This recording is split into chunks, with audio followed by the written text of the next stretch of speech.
Hello friends, നമസ്കാരം. Start ചെയ്യാം അല്ലേ? Good morning. Good morning.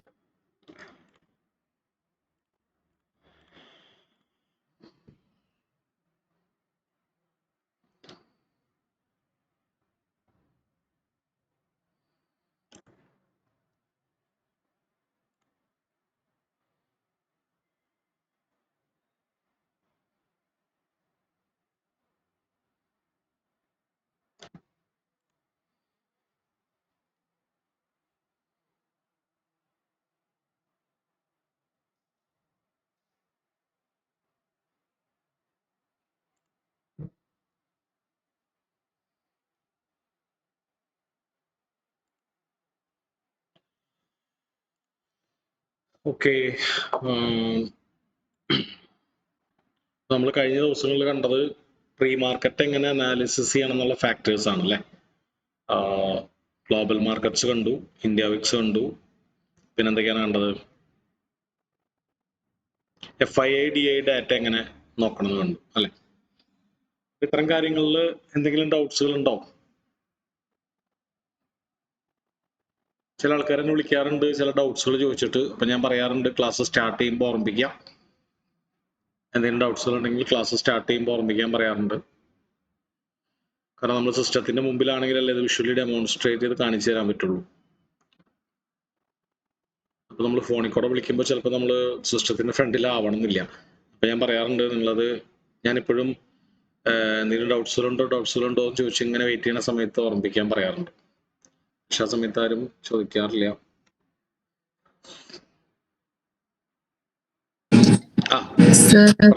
എനിക്കൊരു ഡൗട്ട് ഉള്ളത്, ഈ നമ്മളിപ്പം ഈ നമ്മുടെ ചാർട്ട് പെട്ടെന്ന് ഒന്ന് ക്ലീൻ ആക്കണമെങ്കിൽ എന്താ ചെയ്യാൻ? ലൈക്ക് എല്ലാ റിമൂവ് ചെയ്യാനായിട്ട് മാർക്കിങ്സ് ഒക്കെ. ടൂൾസിൽ ഏറ്റവും ബോട്ടത്തിൽ ഒരു റീസൈക്കിൾ ബിന്റെ പിക്ചർ കാണാം. അവിടെ ക്ലിക്ക് ചെയ്താൽ ഇതിൻ്റെ ഉള്ളിലുള്ള ഇൻഡിക്കേറ്റേഴ്സും ഡ്രോയിങ്സ് എല്ലാം കൂടി ഒരുമിച്ച് പോകണമെങ്കിൽ റിമൂവ് 3 ഡ്രോയിങ്സ് ആൻഡ് ഇൻഡിക്കേറ്റേഴ്സ് അടിച്ചാൽ മതി. എത്ര എണ്ണം നമ്മൾ എടുത്തിട്ടുണ്ടോ എല്ലാ ഡ്രോയിങ്സ് അവിടെ വന്ന് എടുക്കണ്ടാവും.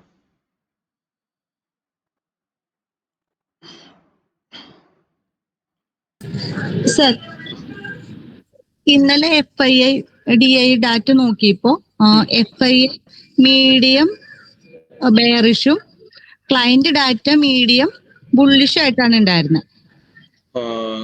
ഓക്കെ, നമ്മളതപ്പോ എങ്ങനെയാ? അപ്പൊ അതൊരു സ്ട്രോങ് വ്യൂ ആണ്. ഫോർ എക്സാമ്പിൾ ഇന്ന് FIIs സ്ട്രോങ് ബെയറിഷ് അല്ലേ, ക്ലയന്റ് ബുള്ളിഷ് അല്ലേ. അപ്പൊ ഇത് കറക്റ്റ് ആയിട്ടുള്ള ഒരു സെൻസ് നമുക്ക് തരും. അപ്പോ FIIസും ബെയറിഷ് ആണ്, ക്ലയൻസും ബെയറിഷ് ആണെങ്കിൽ അത് നല്ലൊരു ക്ലൂ അല്ല. നമുക്ക് അതിൽ നിന്നൊന്നും വായിച്ചെടുക്കാൻ പറ്റില്ല. അതൊരു വെയ്ഗ് ആയിട്ടുള്ള ഡാറ്റയാണ് തരുന്നത്, നമുക്ക് കൺഫ്യൂഷൻ ഉണ്ടാക്കണം. അപ്പൊ FIIസിന് ഓപ്പോസിറ്റ് ആയിരിക്കണം ക്ലയൻസ്. അങ്ങനെയാണെങ്കിൽ മാത്രമാണ് അത് നല്ലൊരു ക്ലൂ ആവുന്നത്. അപ്പൊ അതിൽ തന്നെ FIIs ഫാർ ബെയറിഷും ക്ലയൻസ് ഫാർ ബുള്ളിഷും ആണെങ്കിൽ അതിന്റെ അർത്ഥം ഫോറിൻ ഇൻസ്റ്റിറ്റ്യൂഷണൽ ഇൻവെസ്റ്റേഴ്സ് എല്ലാവരും നിഫ്റ്റി സെല്ല് ചെയ്തുകൊണ്ടിരിക്കുകയാണ്. പ്രത്യേകിച്ച് ഇൻഡെക്സ് ഫ്യൂച്ചേഴ്സും ഓപ്ഷൻസും രണ്ടും ബെയറിഷ് ആണ്. അപ്പൊ സ്ട്രോങ് ആയിട്ടുള്ള ഒരു ക്ലൂ ആണ്. അപ്പൊ അതിന് നേരെയാണ് നോർമൽ പീപ്പിൾ മത്സരിക്കുന്നത്. നോർമൽ പീപ്പിളിന്റെ വ്യൂ സ്ട്രോങ് ബുള്ളിഷ് ആണ്. അപ്പോൾ പലപ്പോഴും FIIസിന്റെ വ്യൂ കറക്റ്റ് ആവാറുണ്ട്.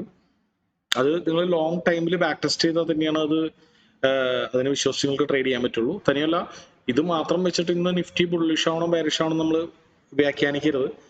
എപ്പോഴും നമ്മൾ കോർത്തിണക്കിക്കൊണ്ട് വായിക്കണം. അപ്പോൾ ഒരു സ്ട്രോങ് വ്യൂ ആണ്. ഇപ്പോൾ FII-DI ഡാറ്റ വളരെ സ്ട്രോങ് ആവണത് എക്സ്ട്രീം ബെയറിഷ് FIIs എക്സ്ട്രീം ബെയറിഷും ക്ലയൻസ് സ്ട്രോങ് ബുള്ളിഷ് ആവുമ്പോഴാണ്. അല്ലെങ്കിൽ നേരെ തിരിച്ച് FIIs strong bullish clients strong bearish ആണെങ്കിൽ അത് ബെറ്റർ ആണ്. സർ, നമ്മളപ്പോ അത് ഇങ്ങനെ ബെയറിഷ് വ്യൂ ആണെന്നാണോ റീഡ് ചെയ്യേണ്ടതോ? ഇത് ബെയറിഷ് വ്യൂ ആണെന്നാണ്. അതായത് FIIസിന്റെ പെർസ്പെക്റ്റീവിൽ നിന്നാണ് നമ്മളത് റീഡ് ചെയ്യേണ്ടത്. ക്ലയൻസിന് പലപ്പോഴും മിസ്റ്റേക്ക് പറ്റാറാണ് പതിവ്. FIIs സ്ട്രോങ് ആയിട്ട് ഫ്യൂച്ചേഴ്സ് സെല് ചെയ്തിട്ടുണ്ടെങ്കിൽ അതിന്റെ അർത്ഥം FIIസിന്റെ ആണ് കൂടുതൽ പൈസ അല്ലെ. വലിയ പൈസക്ക് ട്രേഡ് ചെയ്യുന്നവര്, വലിയ ഫണ്ട് മുടക്കുന്നവര് കാര്യമായിട്ട് അതിനെക്കുറിച്ച് പഠിച്ചിട്ടുണ്ടായിരിക്കും, റിസർച്ച് ചെയ്തിട്ടുണ്ടായിരിക്കും. അവർക്ക് എന്ത് ഫണ്ടമെന്റൽ കോസ്റ്റ് എന്താണ് അവർ സെല് ചെയ്യണം എന്നുള്ള നല്ല ധാരണ ഉണ്ടായിരിക്കും. ക്ലയൻസ് എന്ന് പറയുന്നത് നമ്മുടെ ബ്രോക്കേഴ്സിന്റെ ഉള്ളിലുള്ള ക്ലയൻസുകളാണ്.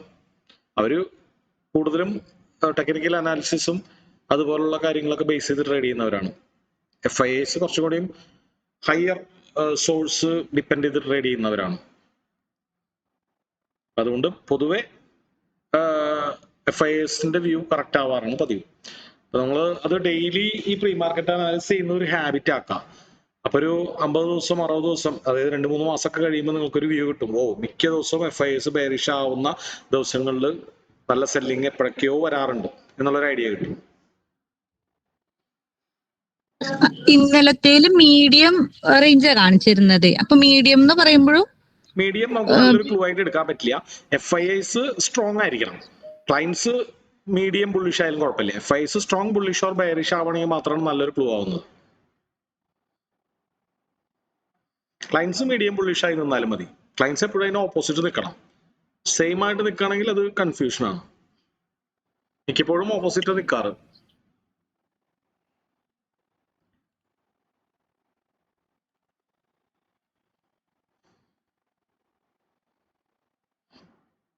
പിന്നെ ഇതുപോലെ തന്നെ നമ്മുടെ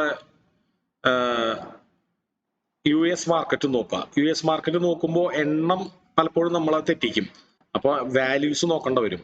അതുകൊണ്ട് നമ്മൾ നോക്കേണ്ടത് ഒരിക്കലും ഈ ലാസ്റ്റ് ചേഞ്ച് പ്രൈസ് ഒന്നും നോക്കണ്ട. നമുക്ക് വേണമെങ്കിൽ ഇത് ഇങ്ങനെ സോർട്ട് ചെയ്യാം. ആ ചേഞ്ച് ലാസ്റ്റ് എന്നുള്ളത് വേണമെങ്കിൽ സോർട്ട് ചെയ്താൽ പെർസെൻറ്റേജ് മാത്രം ഫോക്കസ് ചെയ്താൽ മതി.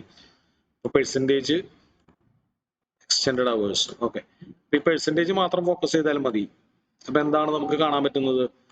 അമേരിക്കൻ 2 ഇൻഡസ്ട്രീസ് നെഗറ്റീവ് ആണ്.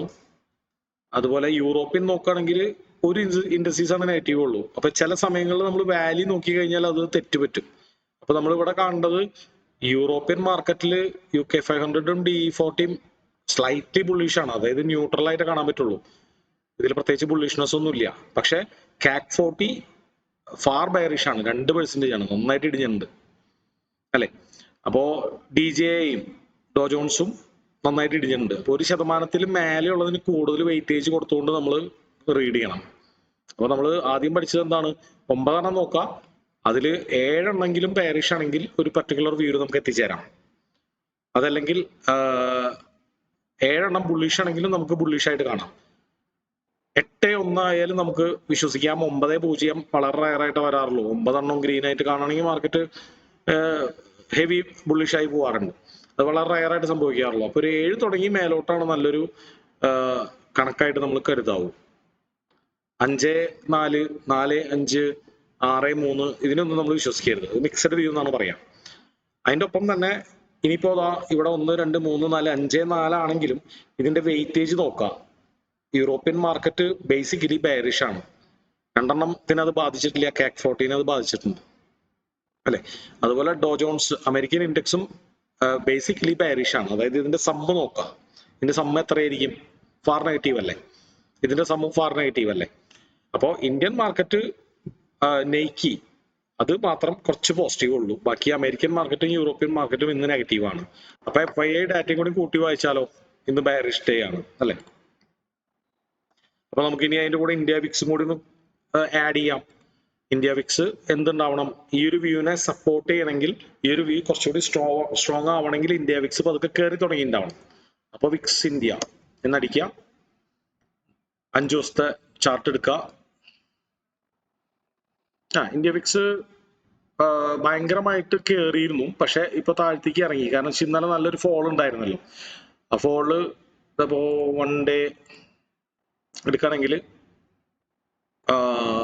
ഇന്നലെ കാര്യമായിട്ടുള്ള ഒരു ഫോൾ ഉണ്ടായിരുന്നു അല്ലെ. അതിന് മുന്നോടിയായിട്ട് ഇന്ത്യ വിക്സ് കാര്യമായിട്ട് കയറിയിട്ടുണ്ടായിരുന്നു. ഇന്നലത്തെ ഡാറ്റയാണ്.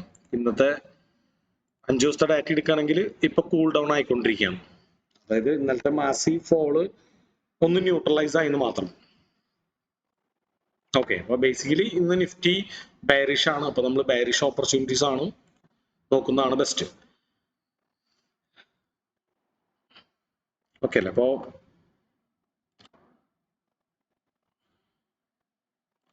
ഒപ്പം തന്നെ ഇനി അടുത്തൊരു പ്രീ മാർക്കറ്റ് അനാലിസിസ് ഫാക്ടർ എന്ന് പറയുന്നത് ഗിഫ്റ്റ് നിഫ്റ്റി ആണ്.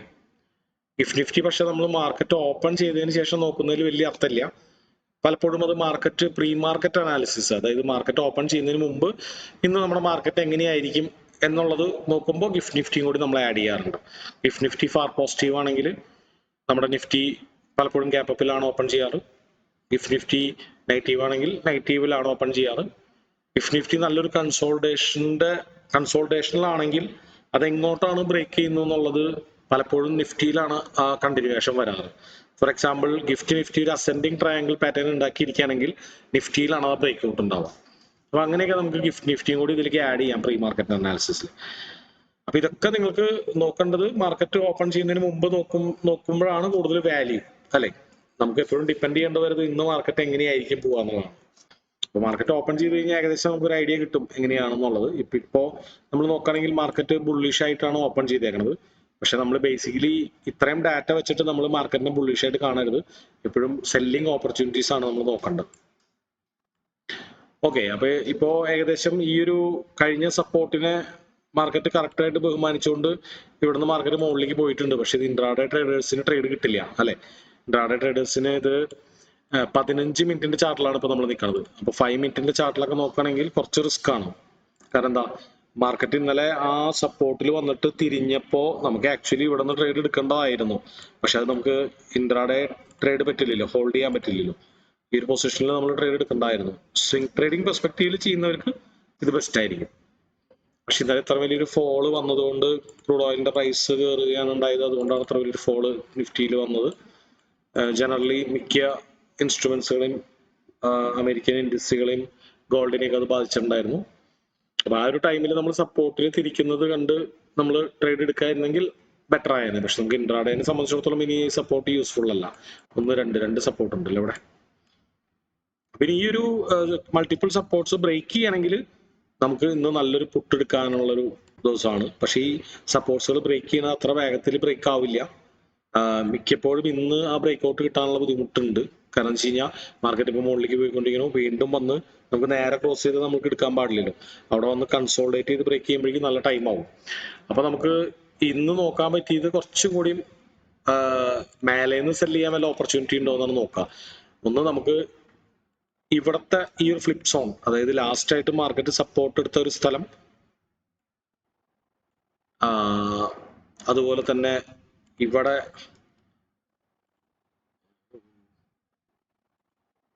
ഫ്ലിപ്പ് സോൺ, അതുപോലെ തന്നെ ഈ ഒരു ഫ്ലിപ്പ് സോൺ, ഇവിടുത്തെ ഒരു സപ്പോർട്ട്, ഒരിക്കൽ സപ്പോർട്ട് എടുത്ത സ്ഥലം വീണ്ടും റെസിസ്റ്റൻസ് ആവാനുള്ള സാധ്യതയുണ്ട്. അതിനെയാണ് നമ്മൾ ഫ്ലിപ്പ് സോൺ എന്ന് വിളിക്കുന്നത്. ഓക്കെ, പിന്നെ അതുപോലെ തന്നെ ഈ ഒരു ടോട്ടൽ ലെങ്ത്തിന്റെ ഇന്നലത്തെ മെയിൻ ഫോളിന്റെ ഒരു 61%, 61 നോക്കാം, 78 നോക്കാം. 61%ലാണ് കൂടുതൽ ഇപ്പോൾ പോസിബിലിറ്റി കാണുന്നത്. കാരണം ഇവിടെ ഫ്ലിപ്പ് സോൺ നിൽക്കുന്നുണ്ട്. അതുപോലെ തന്നെ 78 ഇവിടെയും ഒരു ഫ്ലിപ്പ് സോൺ ഇതിനൊരു സപ്പോർട്ടിന് നിൽക്കുന്നുണ്ട്, അല്ലെ? ഈ ഒരു ലെവൽസുകളിലാണ് മാർക്കറ്റ് തിരിക്കേണ്ടത്. ഈ ഒരു ലെവൽസുകളിൽ എത്തിയിട്ട് മാർക്കറ്റ് ഒരു ഹൈക്കനാഷി പ്രിന്റ് ആവുകയാണെങ്കിൽ, ഒരു ഹൈക്കനാഷി ക്യാൻഡിൽ എൻഗൾഫ് ചെയ്യുകയാണെങ്കിൽ നമുക്കൊരു ട്രേഡ് എടുക്കുന്നതിനെ കുറിച്ച് ആലോചിക്കാം. അപ്പൊ എപ്പോഴും നമ്മൾ പ്രീമിയത്തിൽ നിന്ന് സെല് ചെയ്യാൻ നോക്കുക. അതിൽ കൂടുതൽ വിജയസാധ്യതയുണ്ട്. ഡിസ്കൗണ്ടിൽ നിന്ന് സെല് ചെയ്യണത് വളരെ റിസ്ക് ആണ്.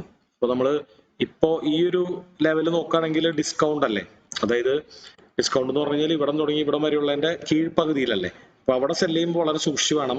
ഹൈക്കനാഷിയോ കാൻഡിൽസ്റ്റിക്കോ കണ്ടിട്ട് സെല് ചെയ്യരുത്. 1 മിനിറ്റ് എടുത്തിട്ട്, അല്ലെ? 1 മിനിറ്റില് മാർക്കറ്റ് ജസ്റ്റ് സ്റ്റാർട്ട് ആയിട്ടുള്ളൂ, അരമണിക്കൂറായിട്ടുള്ളൂ. അതുകൊണ്ട് മാർക്കറ്റ് പ്രത്യേകിച്ച് ഒരു വേവ് ആയിട്ടല്ല പോകുന്നത്, സ്ട്രെയിറ്റ് ആയിട്ട് അങ്ങോട്ട് കയറി പോവാം, അല്ലെ? അപ്പൊ നമുക്ക് എന്ത് ചെയ്യണം, കുറച്ച് കഴിയുമ്പോൾ മാർക്കറ്റ് ഒന്ന് തണുക്കും, അല്ലെ? ഇങ്ങനെ പോയി ആടി ഒലഞ്ഞ് ഇവിടെ എത്തുമ്പോൾ ഒരു മാർക്കറ്റ് സ്ട്രക്ചർ ഷിഫ്റ്റ് കഴിഞ്ഞതിന് ശേഷം പ്രീമിയത്തിൽ സെല് ചെയ്യാൻ നോക്കുകയാണ് വേണ്ടത്. അപ്പോ ഡിസ്കൗണ്ട് സോണിൽ നിന്ന് നമ്മൾ സെല് ചെയ്യുമ്പോൾ വളരെ ശ്രദ്ധിച്ച് മാർക്കറ്റ് സ്ട്രക്ചർ ഷിഫ്റ്റ് ഉറപ്പുവരുത്തിയതിന് ശേഷം മാത്രമേ സെല് ചെയ്യാവൂ. അത് മാർക്കറ്റ് സ്ട്രക്ചർ ഷിഫ്റ്റ് ഒക്കെ നമ്മൾ മുന്നേ പറഞ്ഞേക്കുന്നതാണ്, അല്ലെ? മാർക്കറ്റ് ഹയർ ലോ ആയിട്ട് പോയിക്കൊണ്ടിരിക്കവേ ഏറ്റവും അവസാനം ഉണ്ടാക്കിയ ഒരു സ്ട്രോങ് ലോ ബ്രേക്ക് ചെയ്യുന്നതിനെയാണ് മാർക്കറ്റ് സ്ട്രക്ചർ ഷിഫ്റ്റ് എന്ന് പറയുന്നത്. ആ മാർക്കറ്റ് സ്ട്രക്ചർ ഷിഫ്റ്റ് ഉണ്ടാവുന്ന സമയത്ത് നമ്മൾ സെല് ചെയ്ത് കഴിഞ്ഞാൽ, അല്ലെങ്കിൽ പുട്ട് ബൈ ചെയ്ത് കഴിഞ്ഞാൽ നമുക്ക് റിസ്ക് റിവാർഡ് വളരെ മോശമാകും. തിരിച്ച് ഒരു 61% കയറിയിട്ടാണ് നമ്മൾ പുട്ട് വാങ്ങുക. അപ്പൊ നമ്മുടെ സ്റ്റോപ്പ് ലോസ് ഈ ഒരു സോണിന്റെ മേലെയായിട്ട് കൺസിഡർ ചെയ്യാം. ടാർഗറ്റ് ഇന്ന് നല്ല ഹെവിലി ബെയറിഷ് ആയതുകൊണ്ട് വേണമെങ്കിൽ നമുക്ക് ഈ ഒരു സപ്പോർട്ട് തന്നെ കൺസിഡർ ചെയ്യാം. അപ്പോൾ ബിഗിനേഴ്സ് വേണമെങ്കിൽ 1:2 ട്രൈ ചെയ്യാം.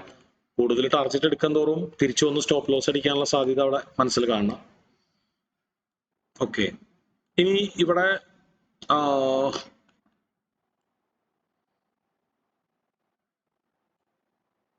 പിന്നെ മേജർ ലെവൽസുകൾ ഏതൊക്കെയാണ്? ഈ 24,000 ഒരു മേജർ ലെവലാണ് അല്ലെ. 24,000 നമുക്കൊന്ന് മാർക്ക് ചെയ്യാം. നമ്മുടെ സ്ഥിരം റൗണ്ട് നമ്പർ. ഈയിടെയായിട്ട് കുറെ 24,000 കിടന്ന് കളിച്ചിട്ടുണ്ടായിരുന്നു അല്ലെ.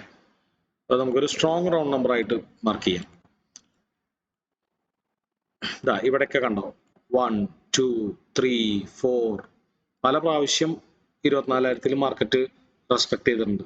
അപ്പൊ ഈ ഒരു ലെവല് നമുക്കൊന്ന് ഇമ്പോർട്ടന്റ് ആയിട്ട് നോക്കി വെക്കാം. പക്ഷെ ഇതൊക്കെ നമുക്ക് ഡിസ്കൗണ്ട് ആണ്. അപ്പൊ നമ്മൾ ഇവിടെ നിന്ന് സെല് ചെയ്ത് കഴിഞ്ഞാൽ നമ്മുടെ സ്റ്റോപ്പ് അടിച്ച് പോകാനുള്ള സാധ്യത കൂടുതലാണ്. ഓക്കെ, ഇതൊന്ന് നോക്കി വെക്കാം. ഈ ഒരു 24,000 റൗണ്ട് നമ്പറും വളരെ ഇമ്പോർട്ടന്റ് ആയിട്ടുള്ള ലെവലാണ്. തിരിച്ചു കയറിക്കൊണ്ടിരിക്കുമ്പോൾ ഇവിടെ നിന്ന് ഒരിക്കലും സെല് ചെയ്യരുത്. കാരണം എന്താ, ഇനി ഒരുപാട് തിരിച്ച് മുകളിലേക്ക് കയറാനുണ്ട് അല്ലെ. അപ്പൊ നമുക്കിതൊരു നല്ല സപ്പോർട്ടായിട്ട് മാത്രമേ കാണാൻ പറ്റുള്ളൂ. അതായത് മാർക്കറ്റ് ഒരുപാട് മുകളിലേക്ക് കയറി പോയതിന് ശേഷം വീണ്ടും തിരിച്ച് ഇറങ്ങുകയാണെങ്കിൽ അതൊരു 61% ഒക്കെ ആയിട്ട് അലൈൻ ചെയ്യണ റൗണ്ട് നമ്പർ എന്നുണ്ടെങ്കിൽ നമുക്ക് വേണമെങ്കിൽ ബൈ ചെയ്യുന്നതിനെ കുറിച്ച് ആലോചിക്കാം. അപ്പൊ അതിന് ഇന്ന് പ്രോബബിലിറ്റി കുറവാണ്. നമുക്ക് എപ്പോഴും ഇന്ന് സെല്ലിംഗ് പ്രോബബിലിറ്റീസ് ബെറ്റർ ആയിരിക്കും. അപ്പൊ ഇവിടെ ഒരു സെല്ല് നോക്കാം. അതുപോലെ തന്നെ ഈ 61% കുറച്ചും കൂടി നമുക്ക് ബെറ്റർ ആയിട്ട് പ്രഡിക്ട് ചെയ്യാൻ പറ്റുന്നതാണ്. അതുകൊണ്ട് നമുക്ക് വേണമെങ്കിൽ കാൻഡിൽസ്റ്റിക് പാറ്റേൺ കണ്ടിട്ട് നോക്കിയിട്ട് സെല് ചെയ്യാം. എപ്പോഴും ബെസ്റ്റ് മാർക്കറ്റ് സ്ട്രക്ചർ ഷിഫ്റ്റ് നോക്കിയതിന് ശേഷം സെല് ചെയ്യാം. ഈ 3 ലെവലുകളാണ് നമുക്ക് ഉള്ളത്. 1, 2 പിന്നെ ഫൈനൽ 78 ലെവൽ. ഇനി വീണ്ടും മാർക്കറ്റ് ഈ ഒരു സപ്പോർട്ട് സോണിൽ വന്നാൽ നമുക്ക് ബൈ ചെയ്യാം. കാരണം ഈ സപ്പോർട്ട് ശരിക്കും പറയുകയാണെങ്കിൽ അത് ഒഴുക്കിനെതിരെ നീന്തലാണ് ഈ സപ്പോർട്ട് സോണിൽ നിന്ന് ബൈ ചെയ്യണത്. കാരണം നമുക്ക് ഇന്ന് നമ്മൾ പ്രീ മാർക്കറ്റ് അനാലിസിസിൽ കാണുന്നത് മാർക്കറ്റ് ബെയറിഷ് ആണെന്നാണ്. FIS നന്നായിട്ട് സെല് ചെയ്തിട്ടുണ്ട്. Basically American and European market കുറച്ച് ശോകമാണ്. പക്ഷെ നമുക്ക് ഇത്ര നല്ലൊരു സ്ട്രോങ് സപ്പോർട്ടിനെ വിശ്വസിച്ചുകൊണ്ട് ഇവിടുന്ന് ഒരു ട്രേഡ് എടുക്കുന്നതിൽ തെറ്റില്ല. അതായത് മാർക്കറ്റ് അത്ര പെട്ടെന്നൊന്നും, ഞാൻ പറഞ്ഞില്ലേ, അത്ര പെട്ടെന്നൊന്നും താഴ്ത്തേക്ക് ഇത് വിട്ട് ബ്രേക്ക് ചെയ്ത് പോവില്ല. ഇവിടെ വന്നു കഴിഞ്ഞാൽ കുറച്ച് പേര് വാങ്ങാനുണ്ടാവും, ഒരു റിപ്പൽഷൻ ഉണ്ടാവും. അപ്പൊ നമുക്കൊരു 1:2 റിസ്ക് റിവാർഡൊക്കെ കിട്ടാൻ പറ്റുന്ന ഒരു ട്രേഡ് 5 മിനിറ്റിൽ ഇവിടെ നിന്ന് കിട്ടിയേക്കാം ഈ ഒരു ഏരിയ. അപ്പൊ അതൊന്ന് കൺസിഡർ ചെയ്യാം. അപ്പൊ അവിടെ മാർക്കറ്റ് സ്ട്രക്ചർ ഷിഫ്റ്റ് വേണ്ട. കാരണം അത് അധികം നമുക്ക് ടാർഗറ്റ് എടുക്കാൻ പറ്റില്ല. ഈ റൗണ്ട് നമ്പർ വരെ തന്നെ ടാർഗറ്റ് എടുക്കാൻ പറ്റുള്ളൂ. അപ്പൊ ഒരു കാൻഡിൽസ്റ്റിക് പാറ്റേണിന്റെ ബേസിൽ തന്നെ ഇവിടുന്ന് വാങ്ങാം. ഇവിടെ വന്നിട്ട് ഇപ്പൊ നമ്മൾ നേരത്തെ വന്ന് ഹൈക്കനാഷി ഗ്രീൻ ആയില്ലേ, അതുപോലെ തന്നെ ഏകദേശം ഈ സപ്പോർട്ടിൽ ഇനിയും വന്ന് ഹൈക്കനാഷി ഗ്രീൻ ആവുകയാണെങ്കിൽ അപ്പൊ തന്നെ ട്രേഡ് എടുക്കുക. ആ കാൻഡിൽസ്റ്റിക് പാറ്റേണിന്റെ തൊട്ട് താഴെ തന്നെ നമ്മൾ സ്റ്റോപ്പ് ലോസ് വെച്ചാൽ മതി. കാരണം നമുക്ക് അധികം ടാർഗറ്റ് കിട്ടാനില്ല. നമ്മളെപ്പോഴും ഒഴുക്കിനെതിരെ ട്രേഡ് എടുക്കുമ്പോൾ അധികം ടാർഗറ്റ് എടുക്കാൻ നോക്കരുത്. കാരണം മാർക്കറ്റ് താഴ്ത്തിക്കാണ് പോയിക്കൊണ്ടിരിക്കുന്നത്. അപ്പൊ ഇവിടുന്ന് ചെറിയൊരു റിപ്പൽഷനെ പ്രതീക്ഷിക്കുള്ളൂ. അത് കഴിഞ്ഞിട്ട് മാർക്കറ്റ് അത് ഹിറ്റ് ചെയ്ത് ബ്രേക്ക് ചെയ്ത് താഴ്ത്തേക്ക് പോകാനുള്ള സാധ്യതയുണ്ട്. ഇനിയിപ്പോ ഇവിടെ നമുക്ക് ധൈര്യമായിട്ട് ട്രേഡ് എടുക്കാം. കാരണം ഇവിടെ നിന്ന് മാർക്കറ്റ് ബുള്ളിഷ് ആയി കഴിഞ്ഞിട്ട് ഒരു ട്രേഡ് എടുത്തിട്ട് അഥവാ വീണ്ടും നമ്മുടെ സ്റ്റോപ്പ് ലോസ് അടിക്കാൻ, ടാർഗറ്റ് അടിക്കാണ്ട് സ്റ്റോപ്പ് ലോസ് അടിക്കുകയാണെങ്കിൽ നമുക്ക് ബെറ്റർ അല്ലേ. കാരണം നമുക്കൊരു സ്മോൾ ഷോൾഡർ കിട്ടിയില്ലേ. അതായത് പല പല സപ്പോർട്ട്സുകൾ പ്ലസ് ഒരു സ്മോൾ ഷോൾഡറും കൂടി ഉണ്ടെങ്കിൽ ബെസ്റ്റ് ബ്രേക്ക്ഔട്ട് അല്ലെ. ഇപ്പൊ സാധാരണ ഒരു ബ്രേക്ക്ഔട്ടിന്റെ കോൺസെപ്റ്റ് എന്താണ്? അതിലിപ്പോ പ്രത്യേകിച്ച് ഒരു ഷേപ്പ് ഒന്നും വേണമെന്നില്ല. ബ്രേക്ക്ഔട്ട് എന്ന് പറഞ്ഞാൽ മുമ്പ് പല പ്രാവശ്യം മാർക്കറ്റ് സപ്പോർട്ട് എടുത്ത് അതുപോലൊരു സ്ഥലത്ത് പിന്നീട് എപ്പോഴെങ്കിലോ ഒന്ന് വന്നതിന് ശേഷം ആരും ബൈ ചെയ്യാനില്ലാതെ വീണ്ടും അത് ബ്രേക്ക് ആവുകയാണെങ്കിൽ ഒരു സ്ട്രോങ് സെല്ലിംഗ് ഓപ്പർച്യൂണിറ്റി ആണ് അവിടെ അല്ലെ. ഇങ്ങനെ ബ്രേക്ക് ആവുകയാണെങ്കിൽ അപ്പൊ നേരെ ഇങ്ങനെ വന്ന് ബ്രേക്ക് ആയാൽ അതിൽ പ്രത്യേകിച്ച് ഒരു അർത്ഥമില്ല. അപ്പൊ മാർക്കറ്റ് ഓൾറെഡി പല പ്രാവശ്യം സപ്പോർട്ട് എടുത്തൊരു സ്ഥലത്ത് സ്ട്രെയിറ്റ് ആയിട്ട് ബ്രേക്ക് ആവാനുള്ള സാധ്യത കുറവാണ്. പലപ്പോഴും വന്നു കഴിഞ്ഞാൽ ഇവിടെ നമുക്കൊരു ബൈയിങ് പ്രഷർ എമർജ് ചെയ്യാറുണ്ട്. കുറച്ച് പേരെങ്കിലും ഇവിടുന്ന് തിരിക്കുമ്പോൾ ചാടിക്കയറി വാങ്ങാറുണ്ട്. പക്ഷെ ഈ വാങ്ങൽ അധികം നിലനിന്നില്ലെങ്കിൽ കുറച്ച് കഴിയുമ്പോഴേക്കും അതിന്റെ മൊമെന്റം ഷെയ്ക്കും, മാർക്കറ്റ് പതുക്കെ പതുക്കെ തിരിച്ചു വരാൻ തുടങ്ങും. ആ കുത്തിൽ പിന്നെ ആരും വാങ്ങാണ്ടാവില്ല. കാരണം വാങ്ങാൻ ആഗ്രഹിക്കുന്നവരൊക്കെ ഇവിടുന്ന് വാങ്ങി അവരൊക്കെ സ്റ്റോപ്പ് ലോസ് അടിക്കാൻ പോവാണ്. അവരൊക്കെ സ്റ്റോപ്പ് ലോസ് അടിക്കുമ്പോൾ ഇവിടുന്ന് വാങ്ങിയവരൊക്കെ ഇവിടെയാണ് സ്റ്റോപ്പ് ലോസ് വെച്ചിട്ടുണ്ടാവുക അല്ലെ. ഇവിടുന്ന് വാങ്ങിയവരൊക്കെ സ്റ്റോപ്പ് ലോസ് ഇവിടെ ഉണ്ടായിരിക്കും. അപ്പൊ ഇതങ്ങോട്ട് ബ്രേക്ക് ചെയ്യുമ്പോഴേക്കും മാർക്കറ്റിൽ നല്ലൊരു മൊമെന്റത്തിൽ ഒരു ഫോളോ പ്രതീക്ഷിക്കാം. ഓക്കെ, അപ്പൊ അങ്ങനെ നമുക്ക് ഇന്നത്തെ മേജർ ട്രേഡ് ലെവൽസുകൾ ഇതാണ്. സാർ ഒരു സംശയം ചോദിച്ചോട്ടെ? സാർ ഇന്നലെ FIS DIS ബയേഴ്സ് ആയിരുന്നു. ആ പക്ഷെ എങ്ങനെ മാർക്കറ്റ് ഇത്ര ഇടിഞ്ഞത്? അതാണ് ഞാൻ പറഞ്ഞത്. ഒരിക്കലും FIIസും DIസിന്റെയും ഡാറ്റ നോക്കിയിട്ടല്ല ട്രേഡ് ചെയ്യേണ്ടത്. FIIസ് DIസ് നമ്മുടെ പല പല സ്ഥിരം ചോദിക്കാറുള്ള ചോദ്യമാണ് എല്ലാവരും അല്ലെ ഇത്. അപ്പൊ അതുകൊണ്ട് നിങ്ങൾ ഇനിയും ഈ ചോദ്യം ചോദിച്ചാൽ ഞാൻ ഇനിയും ആ ഒരു കഥ പറയും, നമ്മുടെ മഴയുടെ കഥ അല്ലെ. ഒരു കൊച്ചുകുട്ടി എങ്ങനെയാണ് മഴയെ പ്രഡിക്റ്റ് ചെയ്യുന്നത്? തവള കരയുന്നതുകൊണ്ട് മാത്രം മഴ പെയ്യാറില്ല അല്ലെ, അല്ലെങ്കിൽ ഇടിവാള് മിന്നുന്നതുകൊണ്ട് മാത്രം മഴ പെയ്യാറില്ല. പക്ഷെ തവള കരയുകയും ഇടിവാള് മിന്നുകയും ഇടിവെട്ട് വരികയും കാർമേഘങ്ങൾ ഉരുണ്ട് കൂടുകയും മേഘം കറക്കുകയും ഇതെല്ലാം ചെയ്താൽ നമുക്കൊരു 80% വന്ന് മഴ പെയ്യാറുണ്ട് അല്ലെ. അതുപോലെയാണ് നമ്മൾ മാർക്കറ്റിനെ കാണേണ്ടത്. ഇപ്പൊ FII DI ഡാറ്റ വന്നുകൊണ്ട് മാർക്കറ്റ് മുകളിലേക്ക് പോകണമെന്നില്ല, ബുള്ളിഷ് ഹാമർ കണ്ടുകൊണ്ട് മാർക്കറ്റ് മുകളിലേക്ക് പോകണമെന്നില്ല, സപ്പോർട്ടിൽ എത്തിയോണ്ട് മാർക്കറ്റ് മുകളിലേക്ക് പോകണമെന്നില്ല. ഇതെല്ലാം കൂടി ഒരുമിച്ച് സംഭവിക്കുമ്പോഴാണ് നല്ല ആക്യുറസി ഉള്ള ഒരു ട്രേഡ് കിട്ടുന്നത്. അതുകൊണ്ടാണ് നമ്മൾ പറയുന്നത് ആഴ്ചയിൽ 2 ട്രേഡ് പിടിച്ചാൽ മതി. എല്ലാം കൂടി മെർജ് ചെയ്യണ സമയം ക്ഷമയോടുകൂടി നോക്കിയിരുന്ന് ഇതെല്ലാം മെർജ് ചെയ്ത് നല്ലൊരു കൺവിക്ഷൻ ഉള്ള സമയത്ത് മാത്രം ട്രേഡ് എടുത്താൽ മതി. ആരായിരിക്കും വിറ്റത്? ഇത്ര FIIs തന്നെ ആയിരിക്കും വിൽക്കുന്നത്. കാരണം ഈ ക്രൂഡ് ഓയിലിന്റെ പ്രൈസ് കയറിയതാണ് ഇന്നലെ മെയിൻ ആയിട്ടുള്ള റീസൺ പറഞ്ഞത്. ആ ഒരു ടൈമിൽ ഫോള് കണ്ടപ്പോ ഇവിടെ ഫ്ലോറിൽ ഇങ്ങനെ കുറച്ച് ഇൻട്രാഡേ ട്രേഡും കാര്യങ്ങളൊക്കെ ആയിട്ടിരിക്കണ്ടായിരുന്നു. ഇതിന്റെ കാരണം ആർക്കും കണ്ടുപിടിക്കാൻ പറ്റില്ല. അപ്പോൾ നമുക്ക് ആ സമയത്ത് ChatGPT ചോദിക്കാന്നുള്ളൂ. ChatGPT ഈ ഡാറ്റ കൊണ്ടുവരുന്നത് CNN റോയിറ്റേഴ്സും പോലെയുള്ള പ്രമുഖമായിട്ടുള്ള ഇന്റർനാഷണൽ റിയൽ ടൈം റിപ്പോർട്ടേഴ്സിൽ നിന്നിട്ടാണ്. ആ റിപ്പോർട്ടേഴ്സിന്റെ പെർസെപ്ഷൻ എന്ന് പറയുന്നത് അവര് ഇപ്പൊ നമ്മുടെ ഇവിടുത്തെ മീഡിയാസ് എന്താണ് കാണിക്കുന്നത് നിങ്ങൾക്ക് അറിഞ്ഞൂടെ? കിട്ടണ ന്യൂസ് ഒരു അങ്ങോട്ട് പിടയ്ക്കാണ്. അതിൽ എത്രമാത്രം ശരി ഉണ്ടാവും സത്യം ഉണ്ടാവും റോയിറ്റേഴ്സിനും അറിയില്ല, CNN അറിയില്ല, ChatGPTക്കും അറിയില്ല. പക്ഷെ ആ സമയത്ത് ഫാസ്റ്റ് ആയിട്ടുള്ള കുറച്ച് അനുമാനങ്ങളാണ്. ക്രൂഡ് ഓയിലിന്റെ പ്രൈസ് കയറുന്നു, അതിനനുസരിച്ച് നമ്മുടെ ഗോൾഡ് വീഴുന്നു, അതുപോലെ തന്നെ ഇന്ത്യൻ മാർക്കറ്റിനും അത് മോശമായിട്ട് ബാധിക്കുന്നു. അപ്പൊ ഇതറിയാവുന്ന ഇൻവെസ്റ്റേഴ്സും FIIസും പലരും പല പൊസിഷൻസ് തൽക്കാലമായി ക്ലോസ് ചെയ്യുന്നു. ഫോർ എക്സാമ്പിൾ ഇൻവെസ്റ്റേഴ്സ് അല്ലെങ്കിൽ സ്വിംഗ് ട്രേഡേഴ്സ് ഒക്കെ പല പൊസിഷൻസ് ഇപ്പൊ പണി കിട്ടാൻ ചാൻസ് ഉണ്ടെന്ന് വെച്ച് ക്ലോസ് ചെയ്യുന്നു. അത് പല നല്ലൊരു ഓപ്പർച്യൂണിറ്റി ആക്കി എടുത്ത് കണ്ടിട്ട് അതിന്റെ ഒപ്പം കുറെ പേര് സെല്ല് ചെയ്ത് പ്രോഫിറ്റ് ഉണ്ടാക്കാൻ ശ്രമിക്കുന്നു. അതായത് നമ്മളെ പോലെ പുട്ട് വാങ്ങാനും പ്രത്യേകിച്ച് കൂടുതൽ FIIs ഫ്യൂച്ചേഴ്സ് സെല്ല് ചെയ്യാനും ശ്രമിക്കുന്നു. അതിന്റെ ഫലമായിട്ടാണ്, അതിന്റെ അക്യുമുലേറ്റീവ് എഫക്റ്റ് ആയിട്ടാണ് മാർക്കറ്റ് ഒരു ന്യൂസ് അല്ലെങ്കിൽ ഫണ്ടമെന്റൽ കോസ്റ്റ് വരുമ്പോൾ മാർക്കറ്റ് താഴേക്ക് വീഴുന്നത്. അപ്പൊ ഒരിക്കലും നമുക്ക് ഈ ഫണ്ടമെന്റൽ കോസ്റ്റിനെ കണ്ടുപിടിക്കാൻ പറ്റില്ല. അത് ഈ ഫണ്ടമെന്റൽ കോസ് ഉണ്ടാക്കിയ ആൾക്ക് പോലും കണ്ടുപിടിക്കാൻ പറ്റില്ല അതിന്റെ ഇമ്പാക്ട് എത്രയാണെന്നുള്ളത്. അപ്പൊ അത് ഇപ്പൊ ഫോർ എക്സാമ്പിൾ ട്രംപാണ് ആ ഫണ്ടമെന്റൽ കോസ് ഉണ്ടാക്കിയെന്നുണ്ടെങ്കിൽ ട്രംപിന് പോലും അറിയില്ല എത്ര പെർസെന്റേജ് വീഴുന്നു. ആ ട്രംപ് പറയുന്ന കാര്യങ്ങൾ അല്ലെങ്കിൽ ട്രംപ് എടുക്കുന്ന തീരുമാനം എത്ര മാത്രമാണ് ഇൻവെസ്റ്റേഴ്സും ട്രേഡേഴ്സും ആ ഒരു കാലാവസ്ഥയിൽ അല്ലെങ്കിൽ കോണ്ടെക്സ്റ്റിൽ അതിന്റെ ഇമ്പാക്റ്റിനെ ഉൾക്കൊള്ളുന്നത്, അതിനനുസരിച്ച് പൊസിഷൻസ് ഇടുന്നത്, ഇത്രയും കാര്യങ്ങളെ ബേസ് ചെയ്തിട്ടായിരിക്കും മാർക്കറ്റിൽ അതിന്റെ ഇമ്പാക്ട് വരാം. ഇത് എവിടെ പോയി നിൽക്കുമെന്നോ എങ്ങോട്ട് പോകുന്നോ നമുക്ക് മുൻകൂട്ടി കണ്ടുപിടിക്കാൻ പറ്റില്ല. അപ്പൊ നമുക്ക് ആ കൂടി ഡിപ്പെൻഡ് ചെയ്യാൻ പറ്റണത് ഈ പ്രൈസ് ആക്ഷൻ അല്ലെങ്കിൽ ടെക്നിക്കൽ അനാലിസിസ് അല്ലെങ്കിൽ ചാർട്ടിലെ പ്രൈസിൽ വർക്ക് ചെയ്യുന്ന പ്രിൻസിപ്പിൾസ്, സപ്പോർട്ട് ആൻഡ് റെസിസ്റ്റൻസ്, നമുക്ക് എന്താ പറയുക ട്രെൻഡ് ലൈൻസ്, റൗണ്ട് നമ്പേഴ്സ്, ഇതുപോലുള്ള കാര്യങ്ങളിൽ മാർക്കറ്റ് സാധാരണയായിട്ട് തിരിക്കാൻ സാധ്യതയുള്ള സ്ഥലങ്ങളിൽ മാർക്കറ്റ് ഒന്ന് തിരിക്കുമ്പോൾ ഒരു 1:2 റിസ്ക് റിവാർഡ് അല്ലെങ്കിൽ ലോ റിസ്ക് ഹൈ റിവാർഡിൽ ഒരു ട്രേഡ് എടുക്കാന്ന് മാത്രമേ പറ്റുള്ളൂ. അതിലിപ്പോ അങ്ങനെ ചെയ്യുമ്പോൾ അതിൽ പകുതി ട്രേഡെങ്കിലും വിജയിക്കാൻ ശ്രമിക്കുക എന്നുള്ളത് പറ്റുള്ളൂ. ഓക്കെ, അപ്പോ അങ്ങനെ ഇനിയിപ്പോ ഇതെല്ലാം നമ്മൾ നോക്കിയിരുന്നു, പല പല കാര്യങ്ങളും മെർജ് ചെയ്തു എന്ന് വിചാരിച്ച് അത് വിജയിക്കണം എന്നില്ല. അപ്പോ ഏറ്റവും നല്ലൊരു എക്സാമ്പിൾ എന്ന് പറഞ്ഞു കഴിഞ്ഞാൽ ഒരു ചാർട്ട് പാറ്റേൺ നിങ്ങൾക്ക് എല്ലാവർക്കും അറിയാവുന്ന ഒരു ചാർട്ട് പാറ്റേൺ ആണ് ഹെഡ് ആൻഡ് ഷോൾഡർ അല്ലെ. അപ്പൊ ഈ ഹെഡ് ആൻഡ് ഷോൾഡർ പല പല കോണ്ടെക്സ്റ്റില് പല പല കാരണങ്ങൾ പറയും. ഒരു നല്ല ലക്ഷണമൊത്ത ഹെഡ് ആൻഡ് ഷോൾഡർ ആവാൻ വേണ്ടിയിട്ട് ഒരു ഉദാഹരണം എന്ന് പറയുകയാണെങ്കിൽ, ഒരുപാട് നാളായിട്ടൊരു വലിയ റാലിക്ക് ശേഷം, വലിയൊരു അപ് ട്രെൻഡിലുള്ള റാലിക്ക് ശേഷം ഉണ്ടാവുന്ന ഹെഡ് ആൻഡ് ഷോൾഡർ കുറച്ചും കൂടി ബെറ്റർ ആയിട്ട് വർക്ക് ചെയ്യുന്നതെന്ന് പറയാം.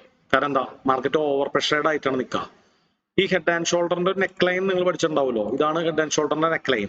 ആ നെക്ക് ലൈനിൽ തന്നെ മാർക്കറ്റ് മുകളിലേക്ക് പോണ സമയത്ത് ഹിറ്റ് ചെയ്തിട്ടുണ്ടെങ്കിൽ അതിന്റെ നെക്ക് ലൈൻ കുറച്ചുകൂടി സ്ട്രോങ് ആവും എന്നാണ് പറയാ. ഇവിടെ താഴത്തേക്ക് വീഴുമ്പോൾ ഒരു ബെയറിഷ് മറബസു കാൻഡിൽ കണ്ടു കഴിഞ്ഞാൽ ആ ഹെഡ് ആൻഡ് ഷോൾഡർ ബ്രേക്ക് ഔട്ടിന് സാധ്യത വളരെ കൂടുതലാണെന്നാണ് പറയാ. ഇവിടെ ഒരു റൗണ്ട് നമ്പറും കൂടി ഉണ്ടെങ്കിൽ, അപ്പൊ ഇവിടെ മാർക്കറ്റ് തടയപ്പെടാനുള്ള കാരണം റൗണ്ട് നമ്പർ ആയിരിക്കും. ഫോർ എക്സാമ്പിൾ 2000 രൂപ അല്ലെങ്കിൽ 500 രൂപ, അല്ലെങ്കിൽ നിഫ്റ്റിയിലാണെങ്കിൽ 23,000 അല്ലെങ്കിൽ 23,500, ഇതുപോലെ ഒരു റൗണ്ട് നമ്പറും കൂടി ഉണ്ടെങ്കിൽ ആ ട്രേഡ് വിജയിക്കാനുള്ള സാധ്യത കുറച്ചും കൂടി കൂടുന്നു എന്ന് വിചാരിച്ച് ഇത് 90% ആവുന്നില്ല. സാധാരണ ഒരു ഹെഡ് ആൻഡ് ഷോൾഡറുമായിട്ട് കമ്പയർ ചെയ്യുമ്പോൾ ഈ ഹെഡ് ആൻഡ് ഷോൾഡറിന് കുറച്ച് ട്രേഡിംഗ് വാല്യൂ കൂടും. അതായത് സാധാരണ ഒരു ഹെഡ് ആൻഡ് ഷോൾഡർ ട്രേഡ് ചെയ്യുമ്പോൾ 55% വിജയിക്കണത് ഇത്രയും കാരണങ്ങളെല്ലാം ലക്ഷണങ്ങൾ ഒത്തു കഴിഞ്ഞാൽ ഒരു 58-60% വിജയിക്കും. അത്രേ ഉള്ളൂ. ഒരിക്കലും ഇത് 75 ആവുന്നില്ല, 90 ആവുന്നില്ല, 99 ആവുന്നില്ല. കാരണം നമ്മൾ പ്രെഡിക്റ്റ് ചെയ്യാൻ ശ്രമിക്കുന്നത് ഫ്യൂച്ചറിനെയാണ്, അല്ലെ? അപ്പൊ ഈ ടെക്നിക്കൽ അനാലിസിസ് അല്ലെങ്കിൽ ഇതിലുള്ള എന്ത് കാര്യങ്ങൾ നിങ്ങൾ പഠിച്ചാലും അതൊരു 75-ലും മേലെ പോവില്ല എന്നാണ്. ഇതിന്റെ റിയൽ ഡാറ്റ പറയുന്നത് 66-ലും മേലെ പോവില്ല എന്നുള്ളതാണ്. നമ്മളൊരു 1:1 ട്രേഡ് എടുക്കുകയാണെങ്കിൽ ടെക്നിക്കൽ അനാലിസിസും ഇൻഡിക്കേറ്റേഴ്സും മൂവിംഗ് ആവറേജും പ്രീ മാർക്കറ്റ് അനാലിസിസും ഇതെല്ലാം കൂടി നിങ്ങൾ യൂസ് ചെയ്താലും എത്ര ലക്ഷണമൊത്ത ട്രേഡുകൾ നിങ്ങൾ വെയിറ്റ് ചെയ്തിരുന്ന് ട്രേഡ് ചെയ്താലും 66%-ലും കൂടുതൽ പോവില്ല എന്നാണ് ടെക്നിക്കൽ അല്ലെങ്കിൽ പ്രൈസ് ആക്ഷൻ ട്രേഡേഴ്സ് വിശ്വസിക്കുന്നത്. പക്ഷേ ഈ 66% മതി നല്ല ഡീസെന്റ് ആയിട്ടുള്ള പ്രോഫിറ്റ് ഉണ്ടാക്കാൻ. അതും വേണ്ട, ഒരു 60% മതി നല്ല ഡീസെന്റ് ആയിട്ടുള്ള പ്രോഫിറ്റ് ഉണ്ടാക്കാൻ. 60% എന്ന് പറയുമ്പോൾ ഓരോ 10 ട്രേഡ് ചെയ്യുമ്പോഴും 2 ട്രേഡിന്റെ പ്രോഫിറ്റ് നമുക്ക് കിട്ടാണ്.